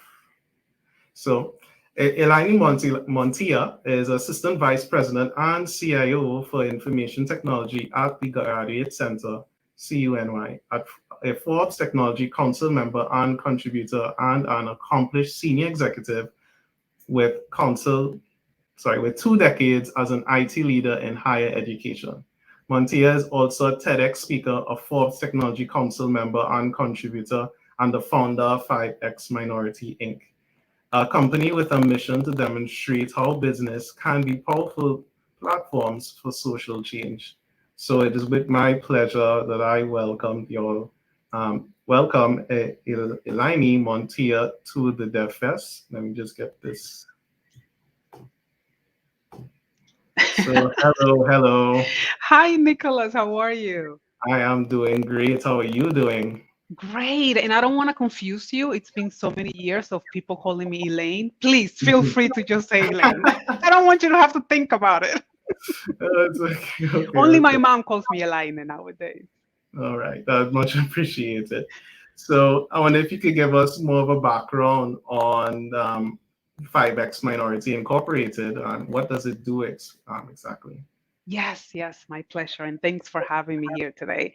So, 5X Minority really started as a blog. I felt the need to share all of my experience making it into the C-suite. And I was asking myself, how can I share this with other women, especially in underrepresented groups? And so it started as a blog. But then after my TEDx talk, everything kind of blew up. And so I decided that my voice had value and there was more that I could do with it. And so now we focus on mostly education. I provide trainings, webinars, private courses. Companies will bring me to speak with their groups, a lot of ERG groups. invite me to be their speakers, and I do a lot of public speaking and collaborations with other brands whenever I have time. Awesome, awesome, awesome. And I think having you here is, and I believe you are another one of our speakers that are connected to the Women in Tech Caribbean community. Yes, I belong to one of the groups. I don't think it's the group that you mentioned, but I am a member of another group that is based with a lot of women in the Caribbean. Awesome. So can you speak more about your experience with that the Caribbean diaspora tech group? Yes, I want to find the name so I can share it. And so I'm a new member. I think I've attended a few meetings only. And, for me, being based in New York, I felt for many years that I was a bit disconnected from my community. I think you probably know this when you move to a new country, you kind of need to assimilate everything that's happening there. And sometimes it takes you away from your roots. And so I wanted to make sure that I would go back to that now that I have a lot of free time. And I am crazy impressed by the work that everyone is doing. I am learning about how can I support them. If I can share anything in any of my platforms, I do that. And I feel now that I have more awareness, I can start thinking about how else can I help the community and the people in the Caribbean. But I'm telling you that out of the 20 plus years that I've been working in tech, I was so focused on learning what I needed to learn to make it to the C-suite that it's only now that I'm able to look back and say, okay, my people are here. Let me see what else I can do, because my main focus is women, but now I'm expanding that. Awesome. So can we talk a bit about your Caribbean roots and how and your tech career and your journey? Yes. I was born and raised in the Dominican Republic. I actually moved to New York at the age of 17, right after finishing high school. It's funny because a lot of people think that I was raised here, and I was not. And so when I came to New York, I did not speak a word of English. It was actually quite challenging for me because my mom really focuses on education a lot, and it was really important for her that we got a college degree. And so I started in college, and I took a lot of ESL courses. I did not speak English. I was learning English at the same time. And during my time working at the university, I was assigned to work in the computer lab. And so I think my love for computers started there because I was helping students. And so my first job in tech was actually as a help desk technician. The same headset that I have on right now, that's what I would use early on in my career. And I just love helping people. I think that's why I love, my connection with people and technologies, that I love to see that I troubleshoot an issue and I can see your eyes when I fix it. And so I was hooked on that from the beginning. I did tech support for maybe 2 or 3 years. And then I moved to doing desktop support, where I would actually visit people and see their faces. And I think that because of my love and connection with people, management came easy to me. It came kind of natural. Mind you, I was studying and working at the same time. I've never done one without the other. And so I would take classes at night and work during the day. But I was promoted to management, and I've been doing management now, I don't know, gosh, maybe 15 years. And so at the university where I work now, I was hired as a help desk supervisor. I did that for a few years, and then I got promoted to manager, acting director, acting CIO. And a few years ago, I became the CIO. And so now I run the entire IT department. I know it's a lot, but ask me questions because it's too much to share. Yeah, of course, sure. Wow. So that's a nice overview you gave us there. So I wanted to get into it. As we know, you do a lot of advocacy for diversity inclusion, and you would have faced challenges yourself. So I wonder if you can speak to how those challenges and how you'd overcome them in your climb to where you are now. Yeah, I really did. Early on in my career, I had a very strong accent. And so that got in the way of a lot of things. And not only on the other side of how people perceive me, but I felt ashamed for a very long time because I noticed that people would look at my lips because they wanted to know what I was saying. So that was one of my first challenges. And I think that for me, how I got over that was understanding that speaking more than one language is actually a superpower that I carry today. It helps me connect with customers because I know what the Latino users want and the Americans.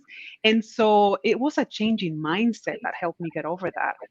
Something else that I dealt with was, of course, feeling like I didn't belong anywhere, especially because I'm a member of the LGBTQ community. And so being female, Latina, and a member of the LGBTQ community, I felt like I was trying to fit in so many places, but I couldn't fit in anywhere. And it's human nature for us to want to belong and be part of a group. But I felt that I was different. I sounded different. I looked different.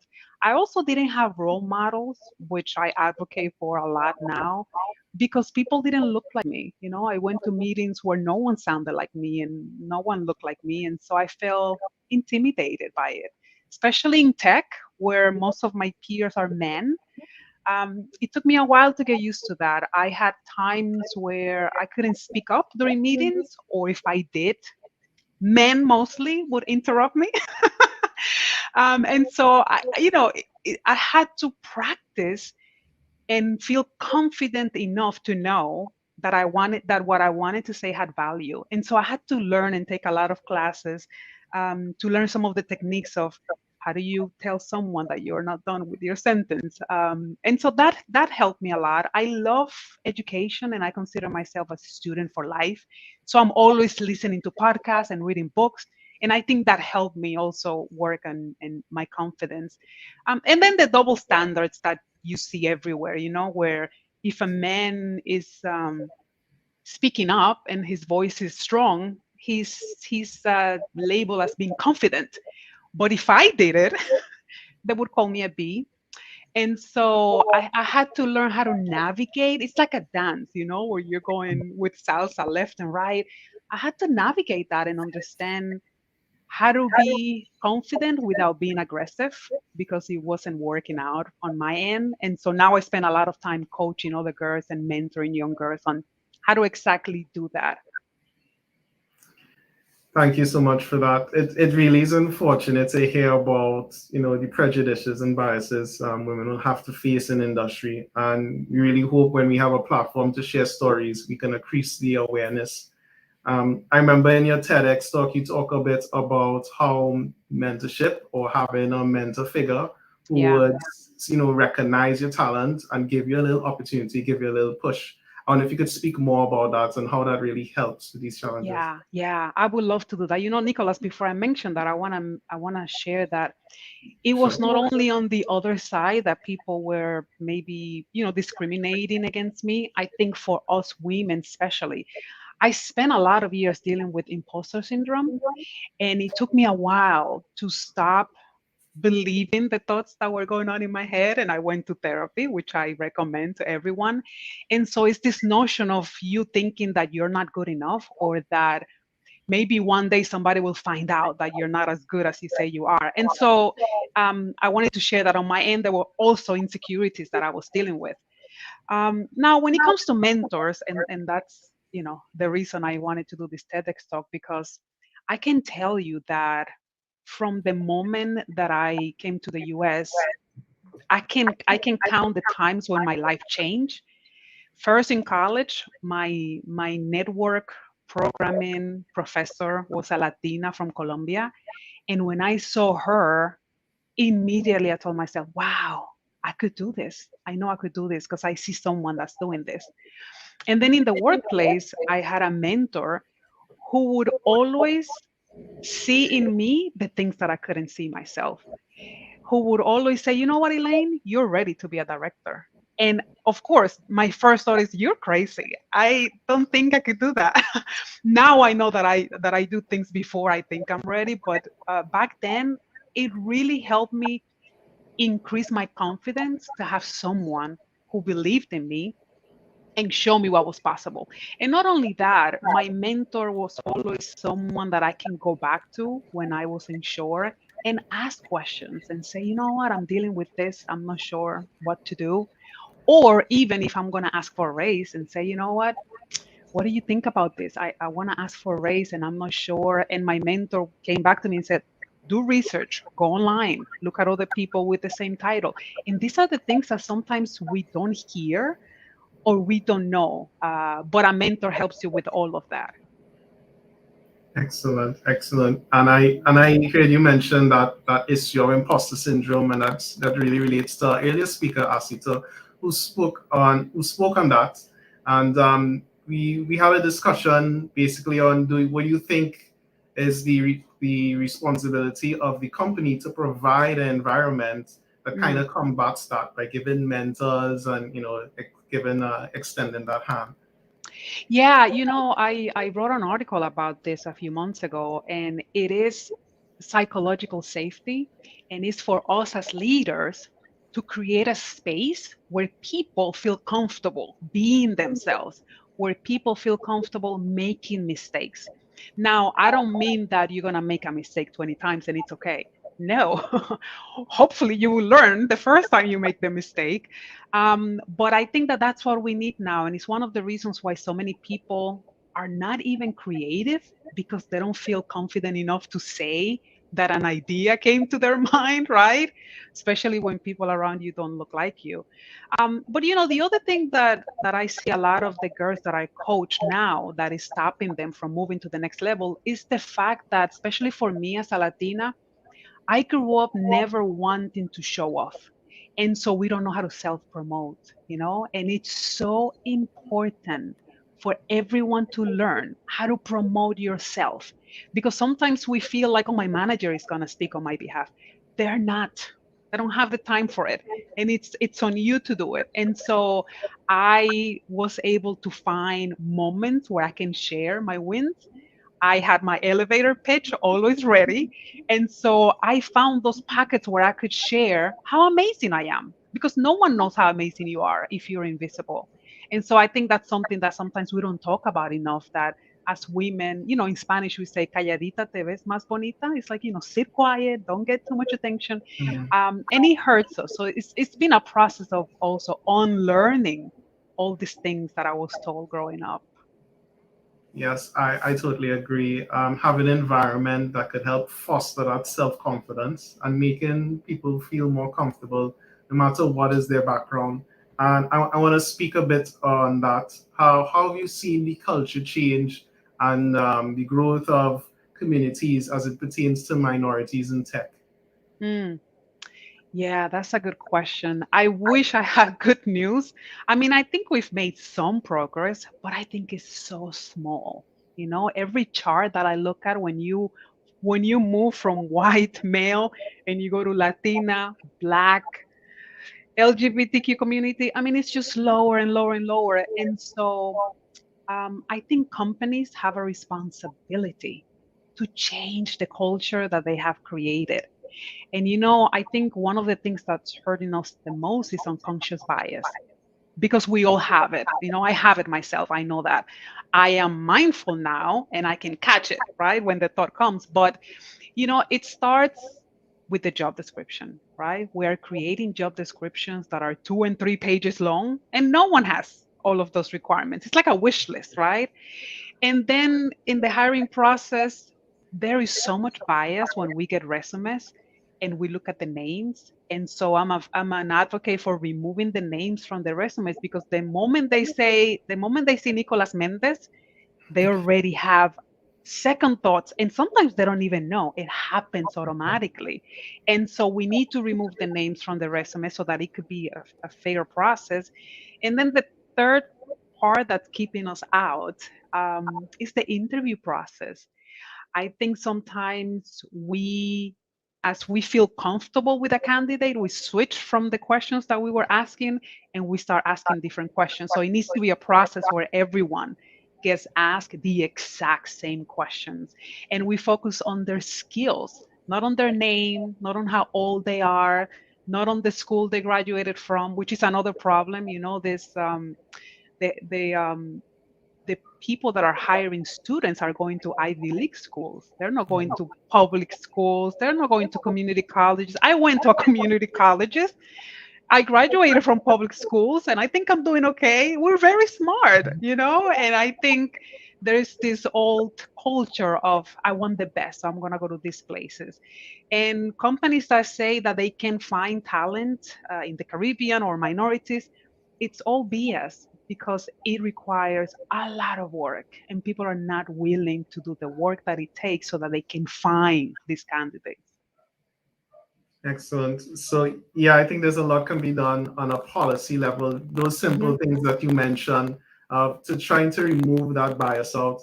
I'm starting to think about bias on a personal level. So like as an individual, I am by no far without my own biases. And for me, what I think, at least I hope really helps, is I just try to surround myself with diverse, progressive thinking people who could call me out and say, Nicholas, you probably want to check in on that. So I wonder if you could speak more on those kind of what can people do on a personal level?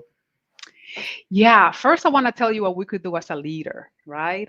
Because it is also our responsibility. When I have a meeting with my team and someone says something that they're not supposed to say, or even if someone is cutting someone else who's speaking, as a leader, I step in and I say, I'm sorry, we don't use that language here. Or I say, I'm sorry, I want to hear what Nicholas has to say, and then I'll come to you. So as leaders, we need to be mindful and pay attention to that. As an individual, I love diversity and I have friends from every corner of the world. But for me, being curious is what helps the most, right? Anytime I meet someone who looks and sounds different from me, I am curious about them, their background, their culture, and why do they do the things we do? Why do they say the things they say? I'm not blaming. I'm actually trying to find out what happened. I saw a show last week where Oprah was saying, instead of telling people what's wrong with you, we need to tell people what happened to you. And so now I use wonder instead of blame.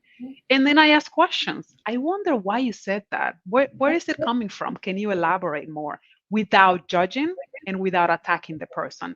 That has worked for me. I think having compassion for others and for yourself really can take you a long way. Yeah, I totally agree on that point. In meeting people from diverse platforms, like including our speakers, meeting you in this event, it's like traveling to a different country because we get an entirely different perspective.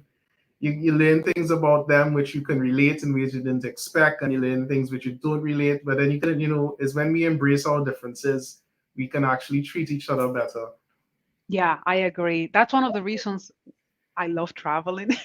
Yeah. It's because I love learning about their backgrounds. There is so much we don't know about people, and we don't take the time to learn. We make judgments and we make assumptions without understanding. The other thing I want to mention, Nicholas, is that we need to spend time educating ourselves. There is a lot of I have a lot of peers who would say, I'm afraid of saying anything because I don't know if what I'm going to say, it's okay. Well, educate yourself, right? Go online, get a book, find a video. And if you're not sure, it's okay to say I made a mistake. I think vulnerability is a superpower, and so many people are afraid of it. I love it, and I think it's okay to say, you know what, I'm sorry, I mispronounced your name, or I missed that. Or, Nicholas, what are your pronouns? Can you share them with me? We're so afraid of being wrong that we end up not doing anything. And so I think we have to have the courage to just make a mistake and move on, right? I made a mistake. I'm sorry. I'll try not to do it again and move on. And we need more of that. Yes, I can totally connect with that. Like that's something I have done with my friends. Like, hey guys, is this sus? And then they'll give me their feedback. It's good to have that support. The people you could bounce it off and not be afraid to make mistakes and learn and educate yourself. Yes, and something else that I would add is that you don't have to understand them to respect them. Yes. Right? I don't need to understand you and your decisions. I respect you regardless. Even if I disagree, I still respect you. That is such an important point. That transcends even just this discussion. Even you may be talking to people with different political beliefs and different things. It's so important that you can have a discussion and say, you know, I disagree with you, but it's not, I'm going to do it without demonizing you. Right. You know? I don't hate you because of that. Yeah, exactly. If people can like just separate that disagreement and having these strong emotions between them, I think the world could be, you know, a much better place. I agree. Yeah. So on to my next question here.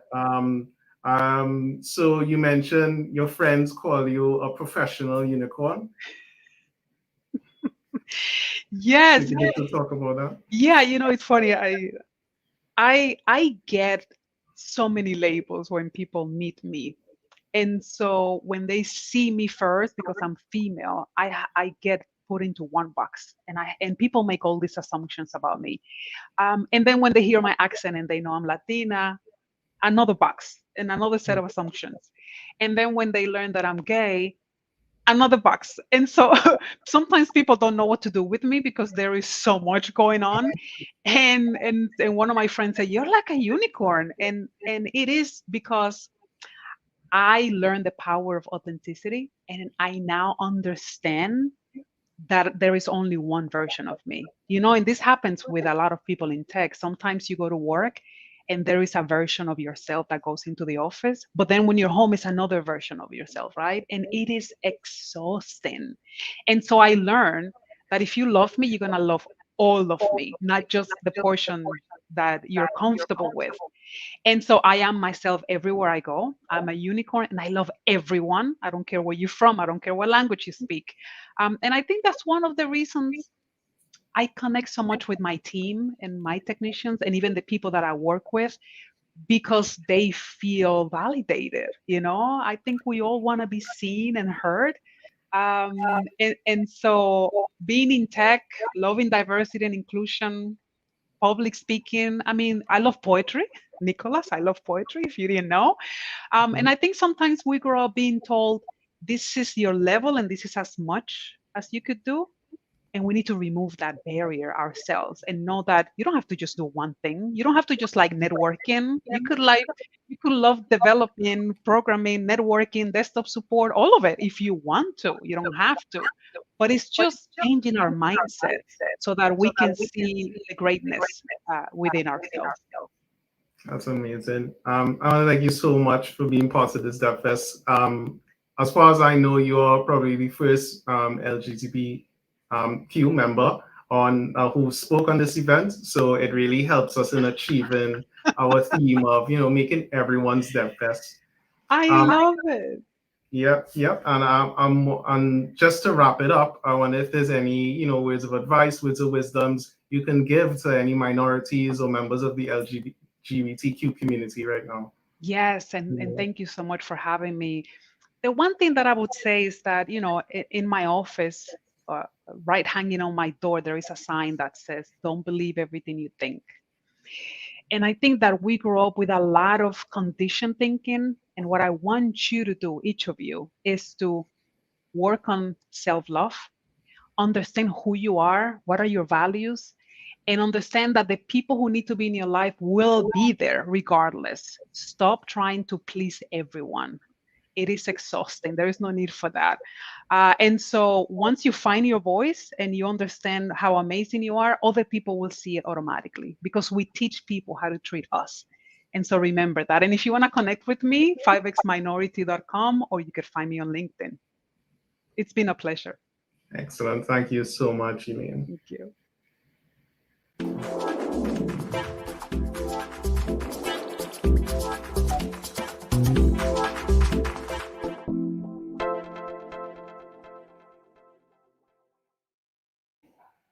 All right.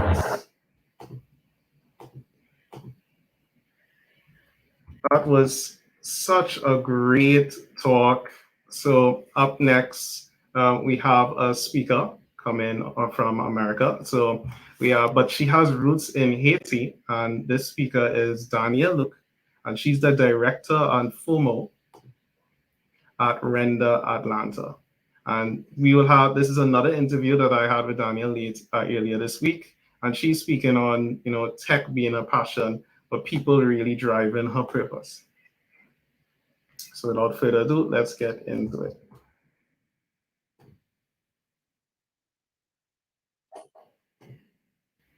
Hi, good day everyone. Welcome back to the Spotlight interview sessions. And today I'm happy to have with me for this session, Miss Tanya Luke from Render ATL. Tanya, how are you doing?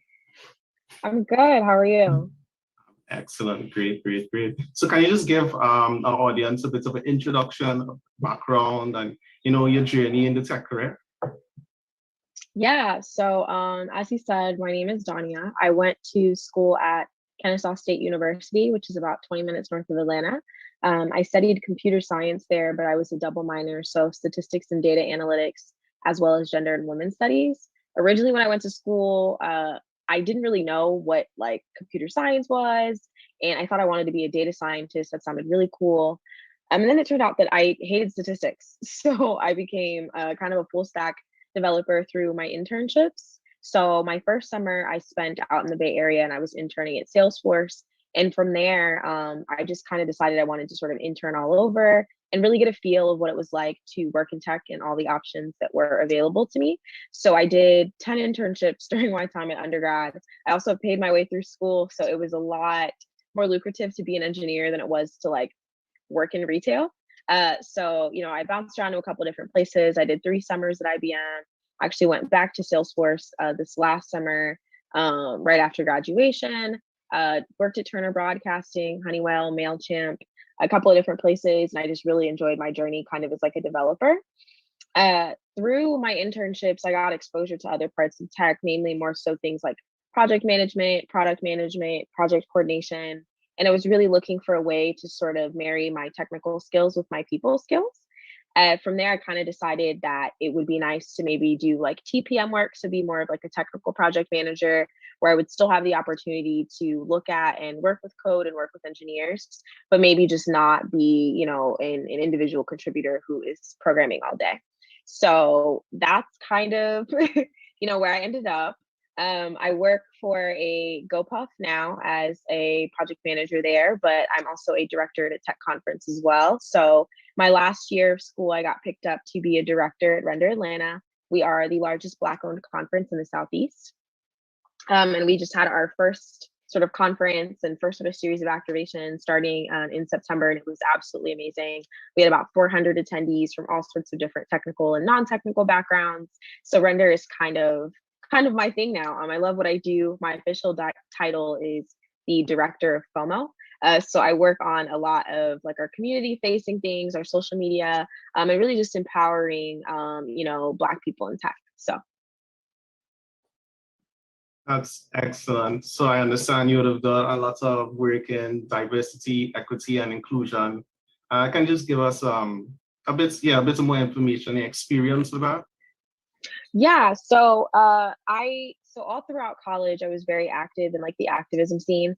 I think like if you Google me, the only thing that pops up is like Render Atlanta and like pictures of me protesting, which is actually hilarious. So I was really, really involved on campus, and I've just always kind of been that way. So through kind of my organizing at school and then getting exposure to that aspect of like there being DE&I work in tech, that was something else that was also just super important to me, especially being, a woman, a Black woman, and, a child of immigrants. There was just so many layers to my identity outside of me just being technical that it was really important to me that the spaces that I was in felt safe and felt welcoming, and that I was creating those spaces for other people. So I kind of championed myself in that way, both in, my digital spaces and then, things that I did out in the public space. And that's kind of how I ended up with Render. The way that we think of diversity, and that's not a term that we actually use at the conference, is we refer to it as just the culture. Because I think that there's so many layers to people, even if it's just like a regional thing. Like the culture in the South isn't the same as the culture in the North. It's not the same as the cultures if you go to the Midwest. It's not the same as the West Coast. So even though, you and I may look alike, our cultures and our backgrounds and where we come from play a huge part in who we are. So we're really big on not only just thinking about that one layer of like being a woman or being Black, but the actual culture and sort of things behind that. So. Interesting. So I wonder if you could just dig a little deeper in terms of what does that mean in the conference when it comes to this idea of respecting everyone's culture and acknowledging their culture? Yeah, so I think the first thing is really about the types of people I think that are sort of attracted to our conference. I think that because of the work in the community and the community activations that we do, we kind of set the tone that we're trying to embed ourselves in where people are from versus who people are, if that makes sense. So like for example, we did Render Miami, which I was kind of in charge of. And I'm originally from Florida, and my family's Haitian. So I mean, we served Haitian food, Jamaican food, Cuban food. So it's just little things like that. And we had there's like a video of one of our attendees that was like, you guys came to my city, like you served the food that like I grew up on, and like I've never seen anything like that in like a technical space. We had so many people from all over the diaspora, all sorts of different countries that came to our events. And people are just really happy to just see themselves represented in that way, especially at tech conferences. We had like oxtail curry chicken at like Render, the flagship conference. Yeah. And so, you think of, I think you're also on mute, by the way. So you think of, like conference food, like you get like sandwiches and wraps and salads. And we're really just about integrating where we're from. Our CEO is Jamaican. I'm Haitian. We have all sorts of people on the board that are just from different places. So giving them the opportunity to showcase that and to kind of sort of be involved in their communities is super, super important. So that's kind of one of the ways that we try to think about the culture. Even when we did Render Kansas City, we had like barbecue. We try to support locally owned spots in all the cities that we go to. So we went to Miami and like I catered from all my favorite spots, places like my parents used to go when they first came to the States. Like that's the type of vibe that we're going for. So that's what I mean when I say it's not just about the person, it's also about that culture, whether that's regional, whether that's a nationality thing or whether it's an ethnicity thing, but really just trying to showcase that all these different people come from different places and we still all belong in technology and we are still all really, really good at what we do. That's so awesome. If I ever go to a tech conference and I see oxtail, I think I would lose my mind. Like that is so cool to see that we have such Caribbean representation out there. And I wonder if you could talk a bit about your experience, as you already mentioned that the render person is from Jamaica. Well, what was your experience with in a meeting and interactions with tech people from the Caribbean diaspora? Yeah, I went to Render and I found every, Caribbean person that I could find. I was literally in there, especially like, I'm Haitian. So for me, it's very easy to like spot Haitian names. Like one of our speakers was Haitian. I peeped that as soon as I saw him signed up on like the speakers list. But I think it's cool, a lot of people were showing genuine interest, in where people were from. So everybody was in there, representing their country.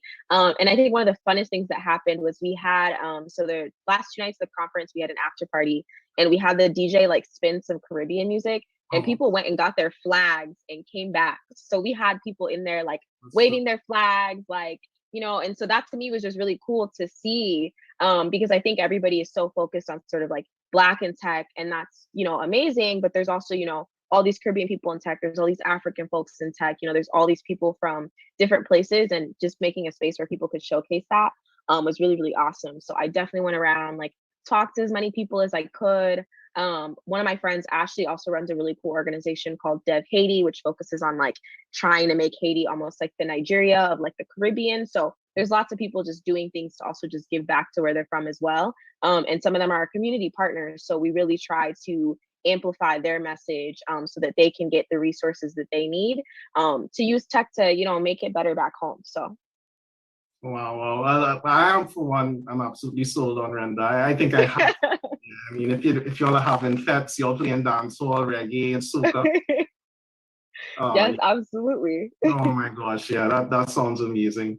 So I really want to talk about your activity on social media because I have to admit you probably have one of the best screen names I've ever seen. So you are the full snack developer and sitting at a comfortable 14,000 followers. I wonder if you could tell us more about your journey in social and how you grew that audience. Yeah, so for me, so I had another account. There's like another, like the baby full stack developer account, like all those tweets are locked. But I got on social really just because everybody was talking about, like everybody's tweeting and I felt kind of left out. So I was like, let me make a Twitter and like see what's happening. But at the same time, that was right when I started my tech journey. And so the way that social media was presented to me was like, you can't really have strong opinions and you can't post like certain things because you don't want that to sort of blow back on you when companies not to hire you. So, you know, I spent my first like 2 years on Twitter, not really saying a lot and, you know, trying to like just make sure that I wasn't doing anything too spicy, because the last thing that I wanted was to like get an offer and then them be like, nope, we saw your tweets. And then it just really got to the point where, you know, just through experiences that I had in technology, I thought it was really important to be in a space where people welcomed me. And that really happened my first summer at IBM. So my first summer at IBM, I had an amazing manager. His name was Ross Grady. And he had seen like my socials. He had seen pictures of me like protesting and all this other stuff.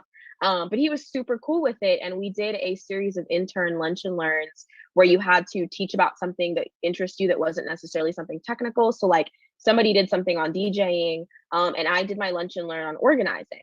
And I was very flattered by the fact that, you know, Ross came to my lunch and learn. He showed a lot of genuine interest. Like people took a lot away from, you know, the way that I was moving in the community. And sort of from there, I was like, I don't want to work any place where, you know, I can't openly discuss these things, or like this isn't a facet of my personality that I have to, you know, keep off of my public social media. So I just stopped caring. So I scrapped my old account and I made a new one, and I just started posting whatever I wanted. And I don't mean that in a bad way. It was just more so I was very vocal about what I cared about, especially, you know, in the tech space, you know, especially in my own community. So really vocal about what was happening in Atlanta, really vocal about what was happening on campus. And I was a full stack developer, but I always keep like snacks at my desk, you know, back when we used to work at the office a long, long time ago. So it started out as that, and then it turned into a joke because I also model. So people thought I was like calling myself a snack. So it ended up working either way. And I think social media for me has almost been like this really fun sort of experiment. Because I think the more of yourself that you put out there, the more you kind of sort of get that reciprocation. So it's just about just being super genuine. So I spend a lot of my time like trying to connect with as many, you know, women in tech as possible, as many Black people in tech as possible, and really just building the community for myself that I didn't have in undergrad, and that like you don't really see it work. And it was super beneficial to me because I didn't know that there were, you know, so many Caribbean people or so many Black people in tech. Twitter is what really, really exposed me to that. And that made me want to go even further with my career. Just seeing all these people doing all these cool things, you know, holding all these high positions that I've never heard of, has been amazing. So being the full stack developer has been a ride. And I think it's really interesting because a huge portion of my following has been, you know, young women who feel inspired by the way that I present myself on the internet. Like someone described me as being like sexy and techie, but they were like, that's so cool to see because tech is such a boys club. Like you don't want to be the girl that spends time doing her hair and her makeup and always has her nails done because nobody's going to take you seriously. So I really fought for the fact that like there are women that look like me and enjoy the things. Like I like to shop, you know, my face is always beat, my lashes, my nails, my hair, usually always done. Like I'm that person, but that doesn't mean that I'm not smart. And that doesn't mean that I'm not capable. So I really kind of leaned into that. And like, I love the fact that it upsets people. Because if it's upsetting, you know, that's not your, you know, that's something you need to examine in yourself. That's not something that you need to examine in me. And I think the best part of it has been that, you know, I've had managers of mine, like people will tweet things to me like, you know, you don't know how to code, you don't know how to this, you don't know how to that. And it's funny because my managers will jump in conversations like, no, she was my intern, like she knows what she's doing and da da da. So it's just been great to just sort of have that community behind me, and to have people rooting for me. And I love that I've seen more people like branding themselves as like the tech bae or, you know, the this or the that. That's just been amazing to see. And I think it's like a super important movement, especially for like women in tech on the internet, to still be able to like own your femininity. If that's what you're into, you don't have to, but just showing that we're multifaceted, that we can be all of these things, and we can also be engineers. Yes, I totally agree.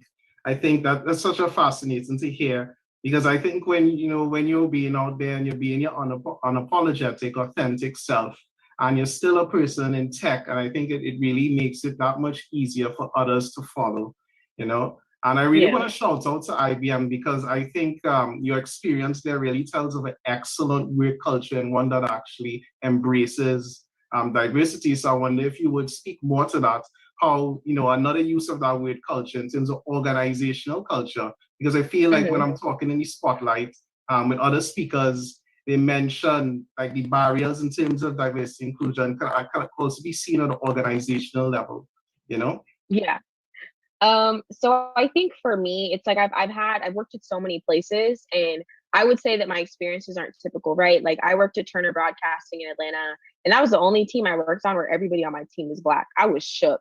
I could not believe it. Like my managers were Black, our senior engineers were Black. I was sitting there like, where do they find y'all? Because like I've just never seen anything like that before. And then I've had other experiences. I won't name the company because I don't like to drag companies, but you know, I had one summer that I worked at a company and we had 350, 400 interns from all across, you know, the 50 states. 6 of us were Black. So it's like you have, you know, this sort of like spectrum. And I think for me, the main thing that is influenced like where I'm willing to work is even just the immediate interviews, you know, sitting down and talking to people. How hard is it to set up an interview for me with somebody that at least looks like me? You know, I'm going through 3 rounds and you couldn't find a single other Black person to sit and chat with me. So stuff like that is usually pretty alarming. Or, you know, companies that don't really place an emphasis on like ERGs. Thankfully, that's not something I really experienced. Like my time at IBM was really great. I had this woman, I don't know exactly what her title was, but her name was Melanie. She had people all over the building coming to find me. I did not know who these people were, but there was all these Black people in my building that were like, "You're Danya, like we heard you just started here. Like if you need anything, like let us know."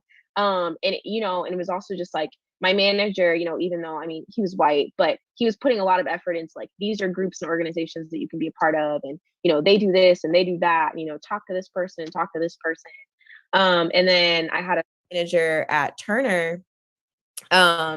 He was amazing, and I had an honest conversation with him about how I got picked for the position, and it was like a little bit of imposter syndrome. I personally felt a little underqualified, and I think that was also one of those like pivotal conversations, because he was like, if I, you know, laid all my resumes out and I picked people based off of choice schools, GPAs, and everything else, he was like, I would miss people that looked like you every single time. So he was like, I have to deliberately sit and go through this pile with the fact that like, we need more women here. You know, we need more women of color here, particularly Black women in this space. And he was like, so I have to cherry pick, like I have to pick you out. Like you're more than qualified.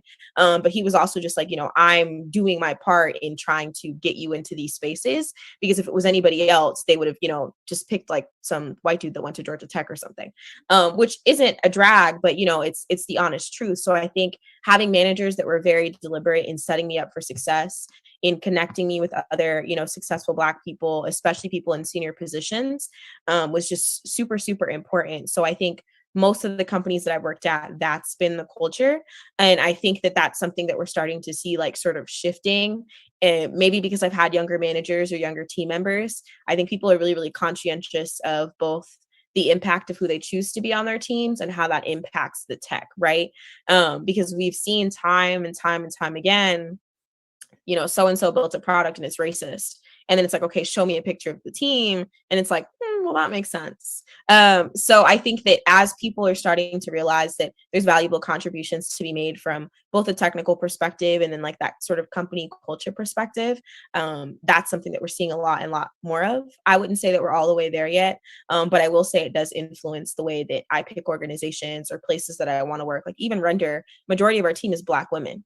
I can't think of another tech conference where most of the people on the executive board and the director's board are not only women, but they're Black.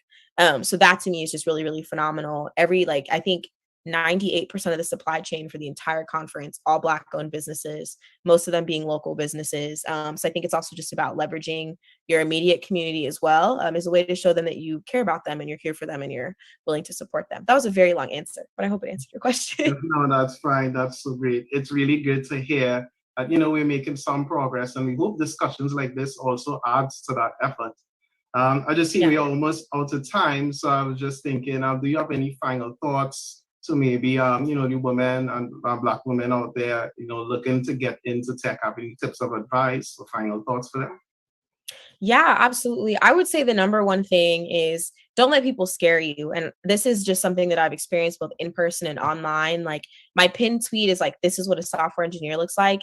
And if you look through half of those comments and quote tweets, it is a bunch of people in tech telling me that I'm not a software engineer and software engineers don't do photo shoots and they don't do this and they don't do that. And I think, you know, don't try to put yourself in a box and don't allow other people to put you in a box, because even if you find all the ways to feel like you belong, somebody's going to tell you that you don't. They're going to find a reason that you don't. At the end of the day, if people don't want you to be in their spaces, they're going to gatekeep the hell out of them, as much as they can. So I think that's really the biggest thing, is to find your community and to lean on your community, whether that's digital communities, whether that's ERGs at your job, whether that's fun in a new job, but really just creating a space to where you feel welcome. And I think especially the way that tech is taking things over, you are the talent. You are the sought after piece of the company. They can't build the thing without you.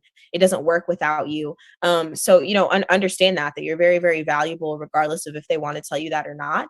And that if the option to leave presents itself and you don't like it there, then go. But that's my main thing. I think my whole brand, full stack developer, and even like the work that I do at Render, the biggest thing is building that community, leaning on that community, and using that community to strengthen and empower other people that look like you. And as long as we continue to do that, we'll all be fine. So awesome. Thank you so much for joining DevFest in this conversation, Dani. I really enjoyed it. Absolutely. Thank you so much for having me. Great. So that brings us to the end of this session, and I will see you all in the next one.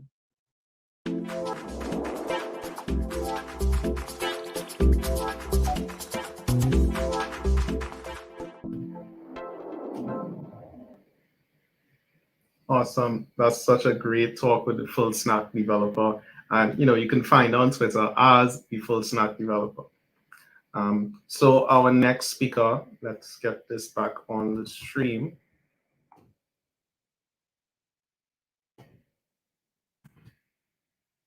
Our next speaker is a familiar one.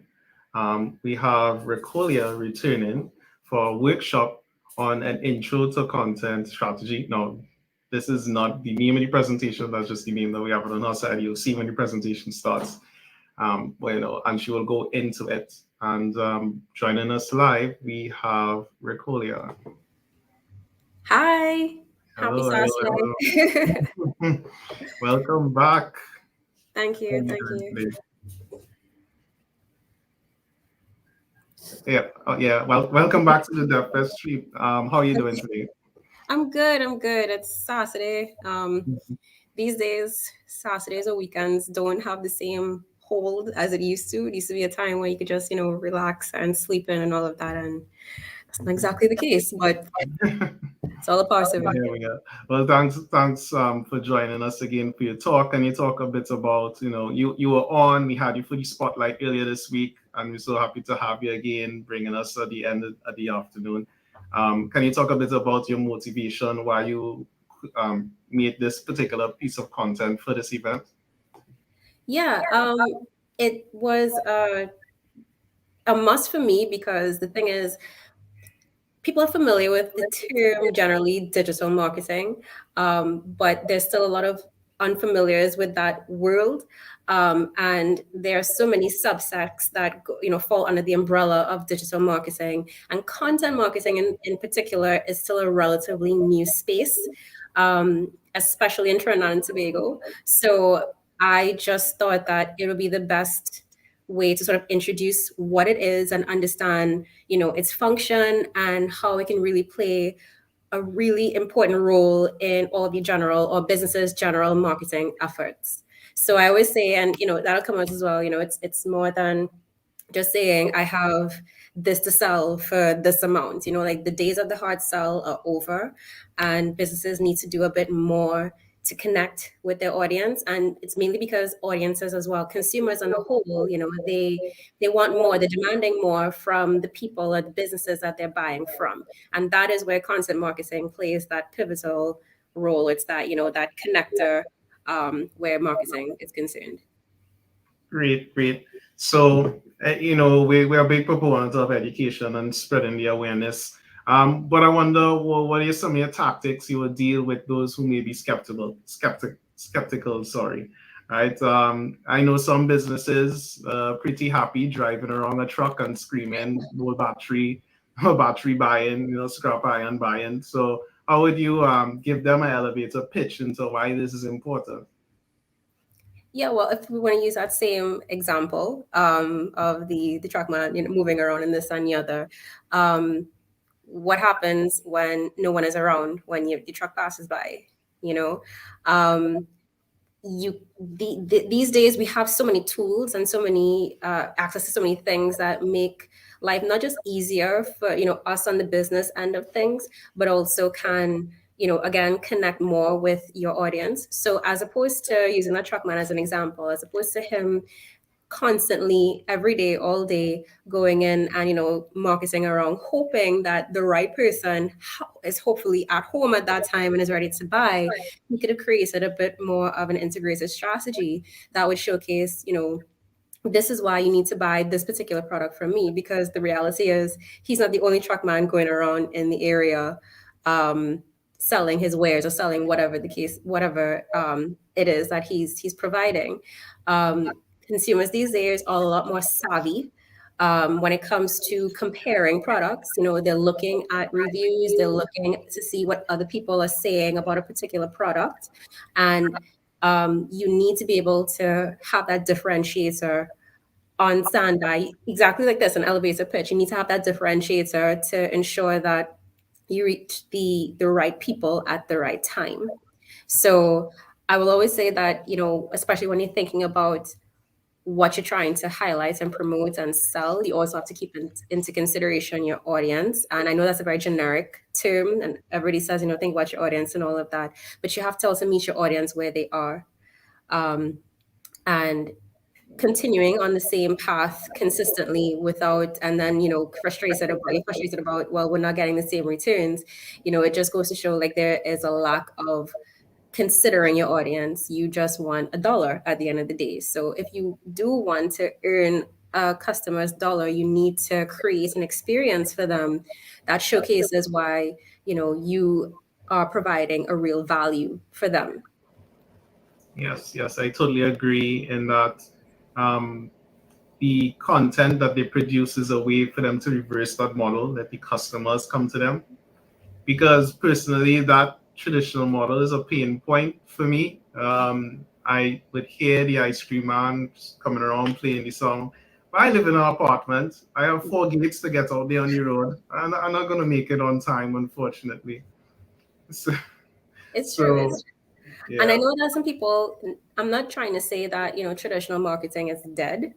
It still has and plays a function.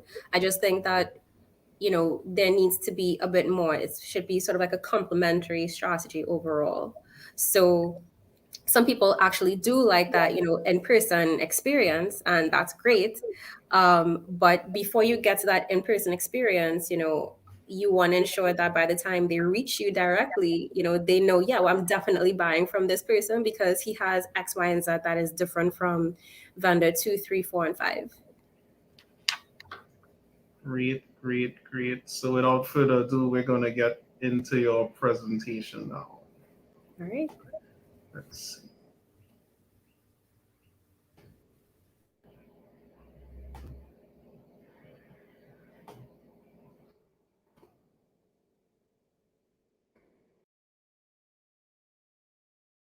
Today's consumers are bombarded with ads and have learned how to tune out, which means, as a business, you need to take a few extra steps to reach your audience in a way that feels authentic to them. Enter content marketing. Content marketing goes beyond, my name is company X and I'm selling product Y for Z dollars. It's more about building a connection with your audience and creating a narrative around your brand that's more authentic, engaging, and tailored for your audience. I personally like to think of it as cyclical. The more valuable content you create, the more you can build a relationship with them that trusts you and looks to you as an industry authority. When your audience trusts you, they're more willing to do business with you and remain loyal. Because you're doing more than just selling a product or service. You're providing additional value that shows how and why you are the solution to their pain points and needs. Consistent, high quality, and engaging content impacts decision-making more than any other technique. Done right, content marketing can make you become a credible, authoritative resource on topics that matter to potential customers.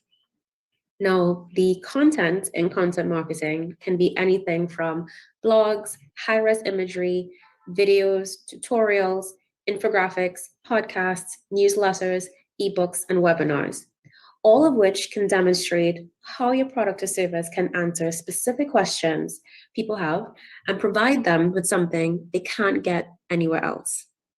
It's also the best way to turn your product, no matter how common, into something that's not like everyone else's. Okay, so now that we have a better idea of what content marketing is, we can now take a look at how to develop a strategy. The trending phrase of the moment is content is king. And a lot of business owners assume that it's just a matter of posting more to Instagram or jumping on the latest social media challenge. Not exactly. A content strategy is your blueprint and the heart of your marketing efforts that details how and why every piece of content will be created, managed, distributed, and analyzed. As with any plan, a content strategy will also outline objectives for your content, proposed outcomes, and delivery. I always say that you shouldn't be creating content for content's sake. Your entire content strategy exists to help you achieve specific goals for your business. Every decision your team makes about content, from copywriting to design to distribution, will be influenced by these goals. These goals can be used as your quote-unquote North Star in figuring out the type of content that needs to be created that speaks to these goals, as well as creating corresponding KPIs or key performance indicators that help you measure the success of all of your efforts. The key to creating compelling content is knowing exactly who you're trying to connect with and how your content can best serve them.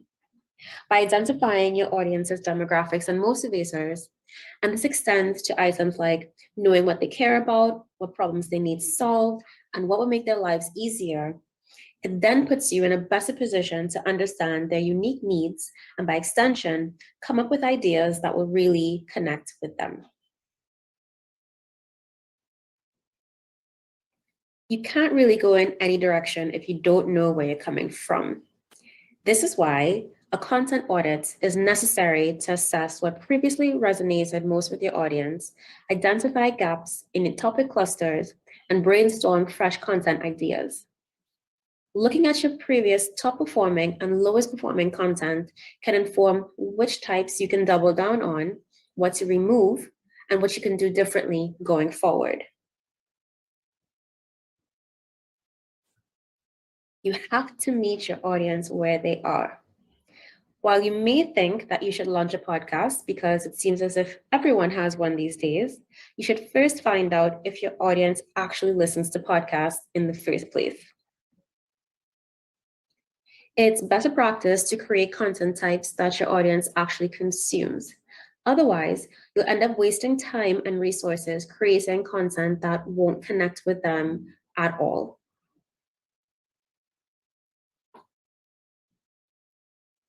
Your content can only work if it gets in front of the right people. But with so many options, it's hard to know what will help you make the most impact. Once again, this will reflect where your audience spends most of their time. If your audience prefers long-form video content, you can consider publishing to YouTube. If you have a younger audience that likes quick content, TikTok and Instagram might be the best option. If your audience is more B2B, then you may want to focus your efforts on LinkedIn. Now, it's time to start coming up with content ideas to focus on. The best place to start is by doing keyword research with your target audience in mind. You can tap into this based on what they typically search for online. Tools like BuzzSumo, Google Trends, Answer the Public, Ubersuggest, and Keywords Everywhere are gold mines of consumer insight that you can use to create fresh, ultra-useful content because you'll be creating pieces that specifically answers their questions.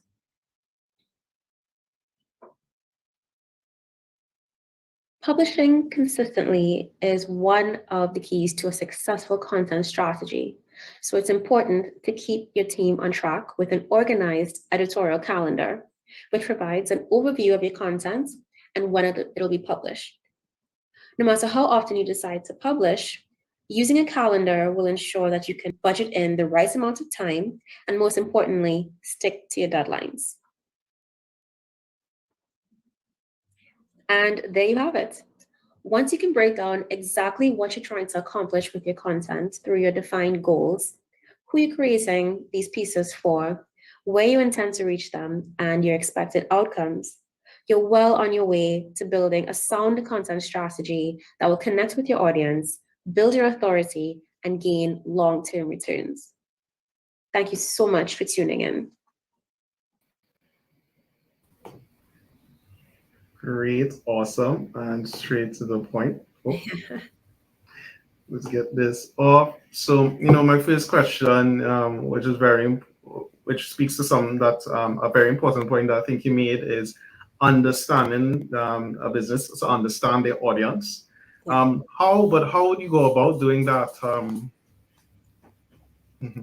The simplest or the quickest way you can do that is tapping into your existing or paying audience.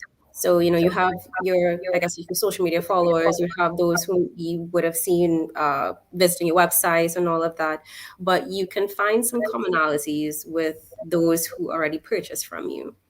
That is, at least even if you're a small business or a newish business, that can be the springboard for determining who your audience is. And of course, that can evolve over time as the business grows and expectations, change and all of that.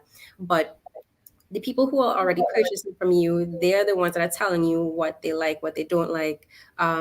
Depending on if you have several products, they are telling you like what tends to resonate the most versus what is the least, what they're least likely to buy.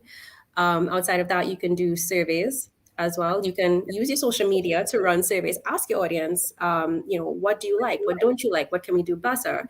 And you can, again, use that as a base to get some insight into what makes them tick.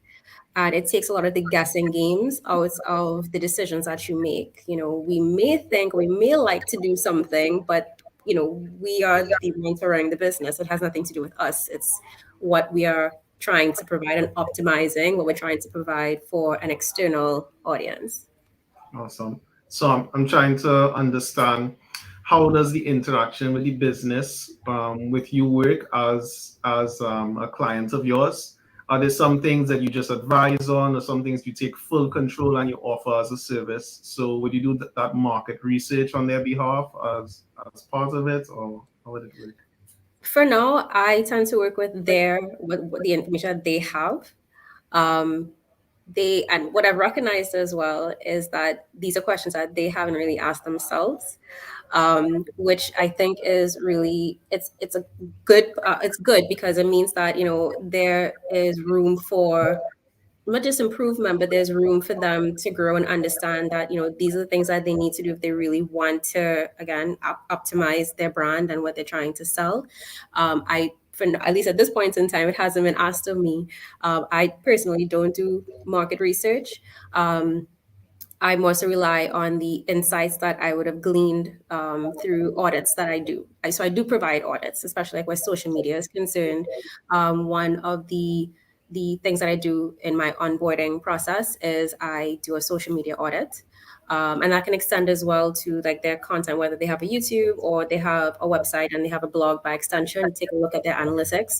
Ultimately, the whole point of an audit is to see what is the current landscape where their content is. And I also like to take a look at their existing audience. And then I would ask them, based on who they are and all of that, based on who is actually following you and interacting with you, is this your actual audience? Because having a following is different from who you're actually trying to target. And I think understanding that is also very critical, because you may have an existing audience that is not necessarily key audience or your target audience, and you may be missing out on potential opportunities to directly engage with and find your target. And I guess there's where other techniques come in, like, boosted posts and all of that, campaigns, whatever the case may be. Yes, so so I'm interested in that too, more in talking about how that relationship and how these the execution of your services work. So is it that you will work closely with their social media manager, especially when you talk about like the copywriting, you'll give them the plan, you'll give them the content, and they execute. Is that how the dynamic works? Well, so far it's been me actually handling social media, because outside of content strategy, I also provide social media services as well. Right. So the clients that have reached out to me, they would want someone to actually handle their social media in totality, because they don't have time. And I completely understand. As much as I advise and I tell people that, you need to be consistent and all of that, when you have other things happening with the business, and especially if you're a small team, it works if you just outsource, if you don't have an internal marketing department. So what I would do is I would actually handle all of their social, which includes the audit, strategy, as well as the editorial calendar, scheduling / posting, and engagement and monthly reports. Oh, so I was now about to talk about that. So you get full control and you handle an end-to-end service and you report. So you have the analytics there and you're able to apply your techniques and measure and come back to the customer. So I think that's a really powerful service, because they really get that peace of mind. You just really holding it down for them. Yeah, and something I always tell, whether they are actual clients or potential or just inquiring about what I do, I always give people a very real disclaimer. If you are hiring me or anyone who is, worth their salt when it comes to these sort of things, whether social media or, overarching content services, do not expect results instantaneously. These things take time to grow. And I think that has been the downside to the digital age that we're in. We are in a space of, instant gratification. And unfortunately, we still have a few people out there who claim, to get you to 10,000 followers in less than a month, and, double your engagement, and, all of these really out there promises. But if they really knew what they were doing, they would understand that, again, it takes time to grow an audience. It takes time to build engagement. It takes time to ultimately see the results of whatever it is you're trying to achieve. Just as with anything else, if you were doing engaging in traditional marketing or just general brand building outside of digital, these things, don't happen overnight. When you think about things like SEO, if I were to outline a content strategy that involves, blogging and on-site SEO for the next 6 months, you're not going to see those returns almost immediately, because it takes time, for your site to start ranking. Of course, once you do everything right, you will see the returns. But I always say that these things are an investment. If you want to get something, quick and easy, you go and you buy a Coke.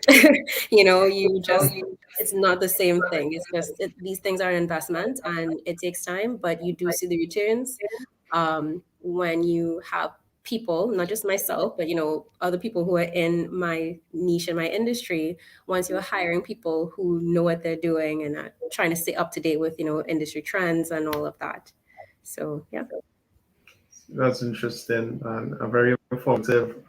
So I'm wondering, I guess that poses a very interesting challenge, because of course you will have your own fees of your service, and then when you talk about things like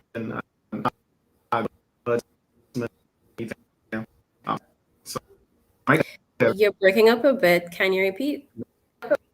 Yeah.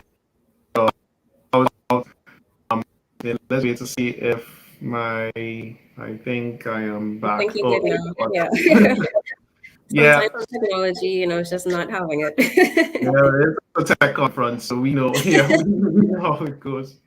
Yeah. So I was just wondering, that challenge of your clients may be skeptical.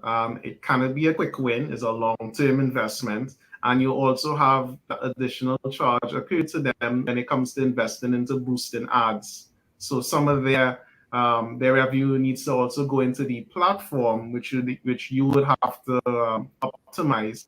So I'm wondering, how do you buy over skeptical clients when you realize that they need to boost the ad, they need to actually put funds into these features? Right. So far, I haven't had too much of a challenge where that is concerned, because I think that most people or business owners recognize now that it's a sort of pay to play game that we're in when it comes to social and digital marketing on a whole.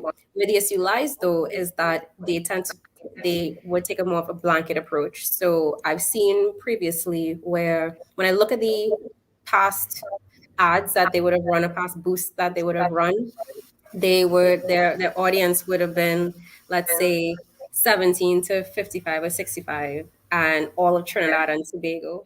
So it comes back to the notion where when you ask people, who are you targeting, they would say, well, I want everybody to buy from me. And the reality is, product or service is not for everyone. If you want to, use an example, if you want to look at between like KFC and Royal Castle, KFC is not for everyone. As much as you may have a lot of chicken lovers out there, or fried chicken lovers, not everyone is going to eat KFC. Some people may prefer Royal Castle. I personally prefer Royal Castle.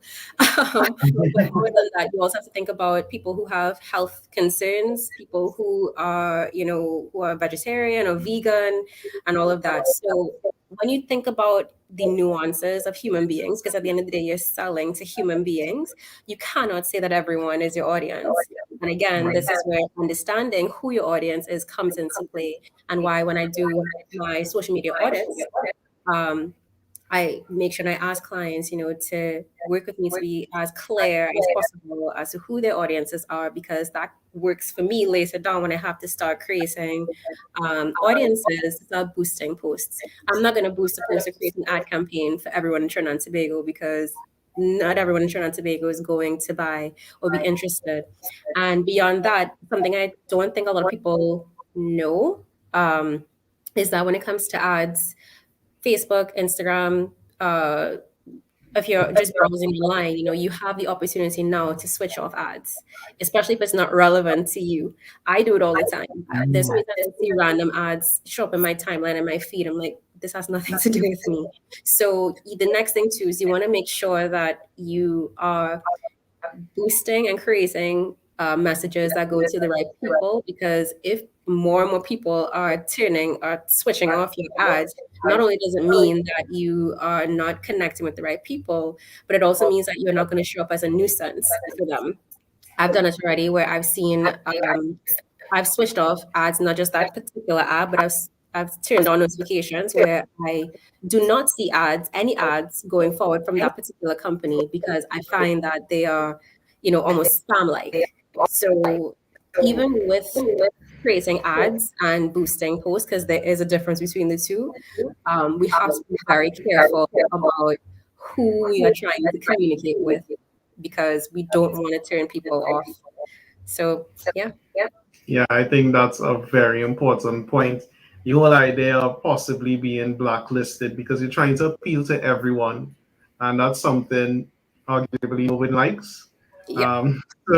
So the importance of finding that target audience and finding your niche, and I think it'll also help you develop your business, because you're gonna know, the more you scope down, the more specific you are.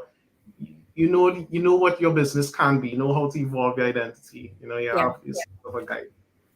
Well, sorry, go ahead.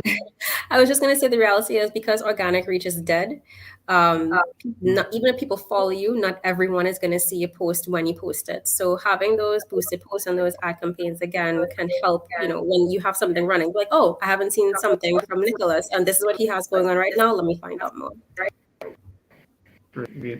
I really enjoyed both your talks and your sessions and the Q&A. Thanks again for being part of the event. Thank you for having me. Sorry? Thank you for having me. This was amazing. Of course. You're welcome. So you have any final thoughts you'd like to share with our viewers?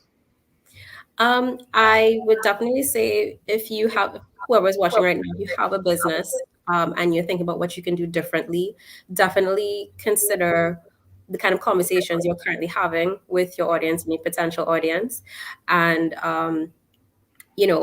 remember that's human beings that you're trying to sell to. So try and think about what your product or service, what kind of value that it can add for them, and play up on that as much as possible, and use the multitude of tools and the multitude of content platforms we have out there to tell that story of your why and how you can help solve their problem. Great, great, great. So that brings us to the end of our session. Thanks for joining us. Thank you.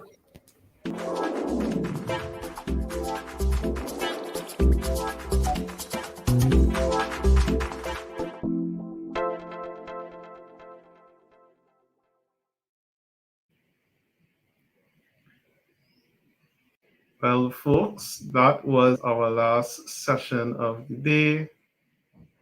Let me just fix something here to bring it home.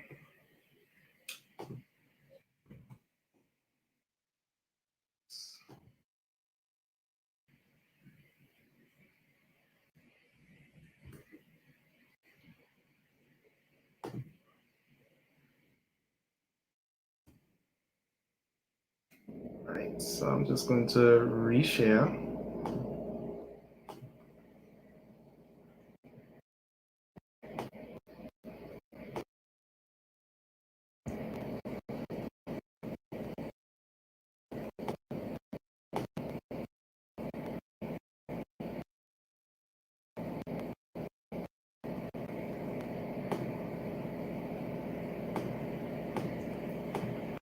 All right. So that's about the end of our sessions of the DevFest Caribbean 2021. We've had so much amazing talks, 28 talks, 27 guest speakers, over 100 registered attendees on our platforms, and many more who would view the recording at a later time or who would have just popped in on the live streams. You can kind of see a map that kind of shows the diversity of origins of our speakers. I believe we had around 12 countries from all over the world. We're so happy to have them be a part of our event this year. So you can access this interactive speaker map to see, exactly who are these speakers who are in these different parts of the world. I invite you to, check out that link and see it for yourself. So I know you're to see me a lot for this event, but this is by no means a solo effort. Some of the organizers you have seen in the shows, but there are many other organizers who support us generally.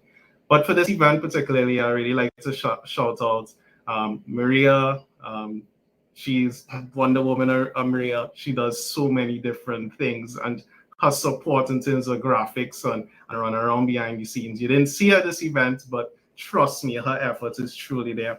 Then we have our data queen, LaShawn from GDG Port of Spain as well. She really helped us in strategizing and organizing and thinking about how we can make the event more inclusive. Of course, Maria does that as well. And in terms of the kind of speakers we would reach out, Honorable Agri Marsh, and he's from GDG, just such a strong proponent of Caribbean development, building the Caribbean, and of course building Guyana, of course. And we have the amazing Stephanie Simon, who has another event coming up, which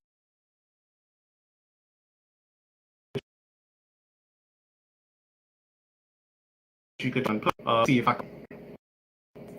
So these are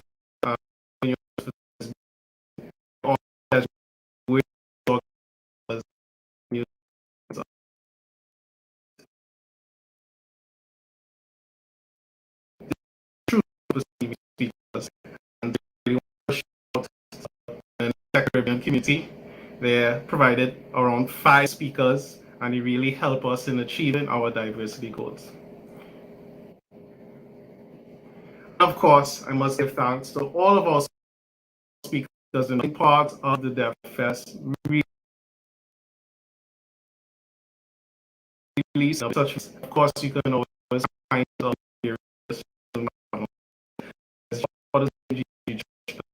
Facebook, YouTube. So that is the end of the DevFest. Thank you so much for joining us. And this may not be the last interview. We have things planned in terms of a DevFest extended event. What we usually do is have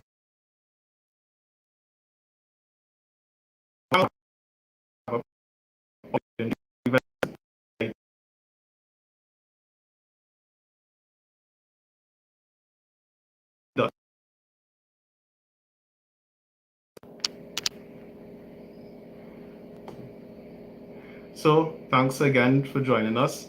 I have been your host for today, as long as with Agri and Stephanie. And we will see you all in the next one.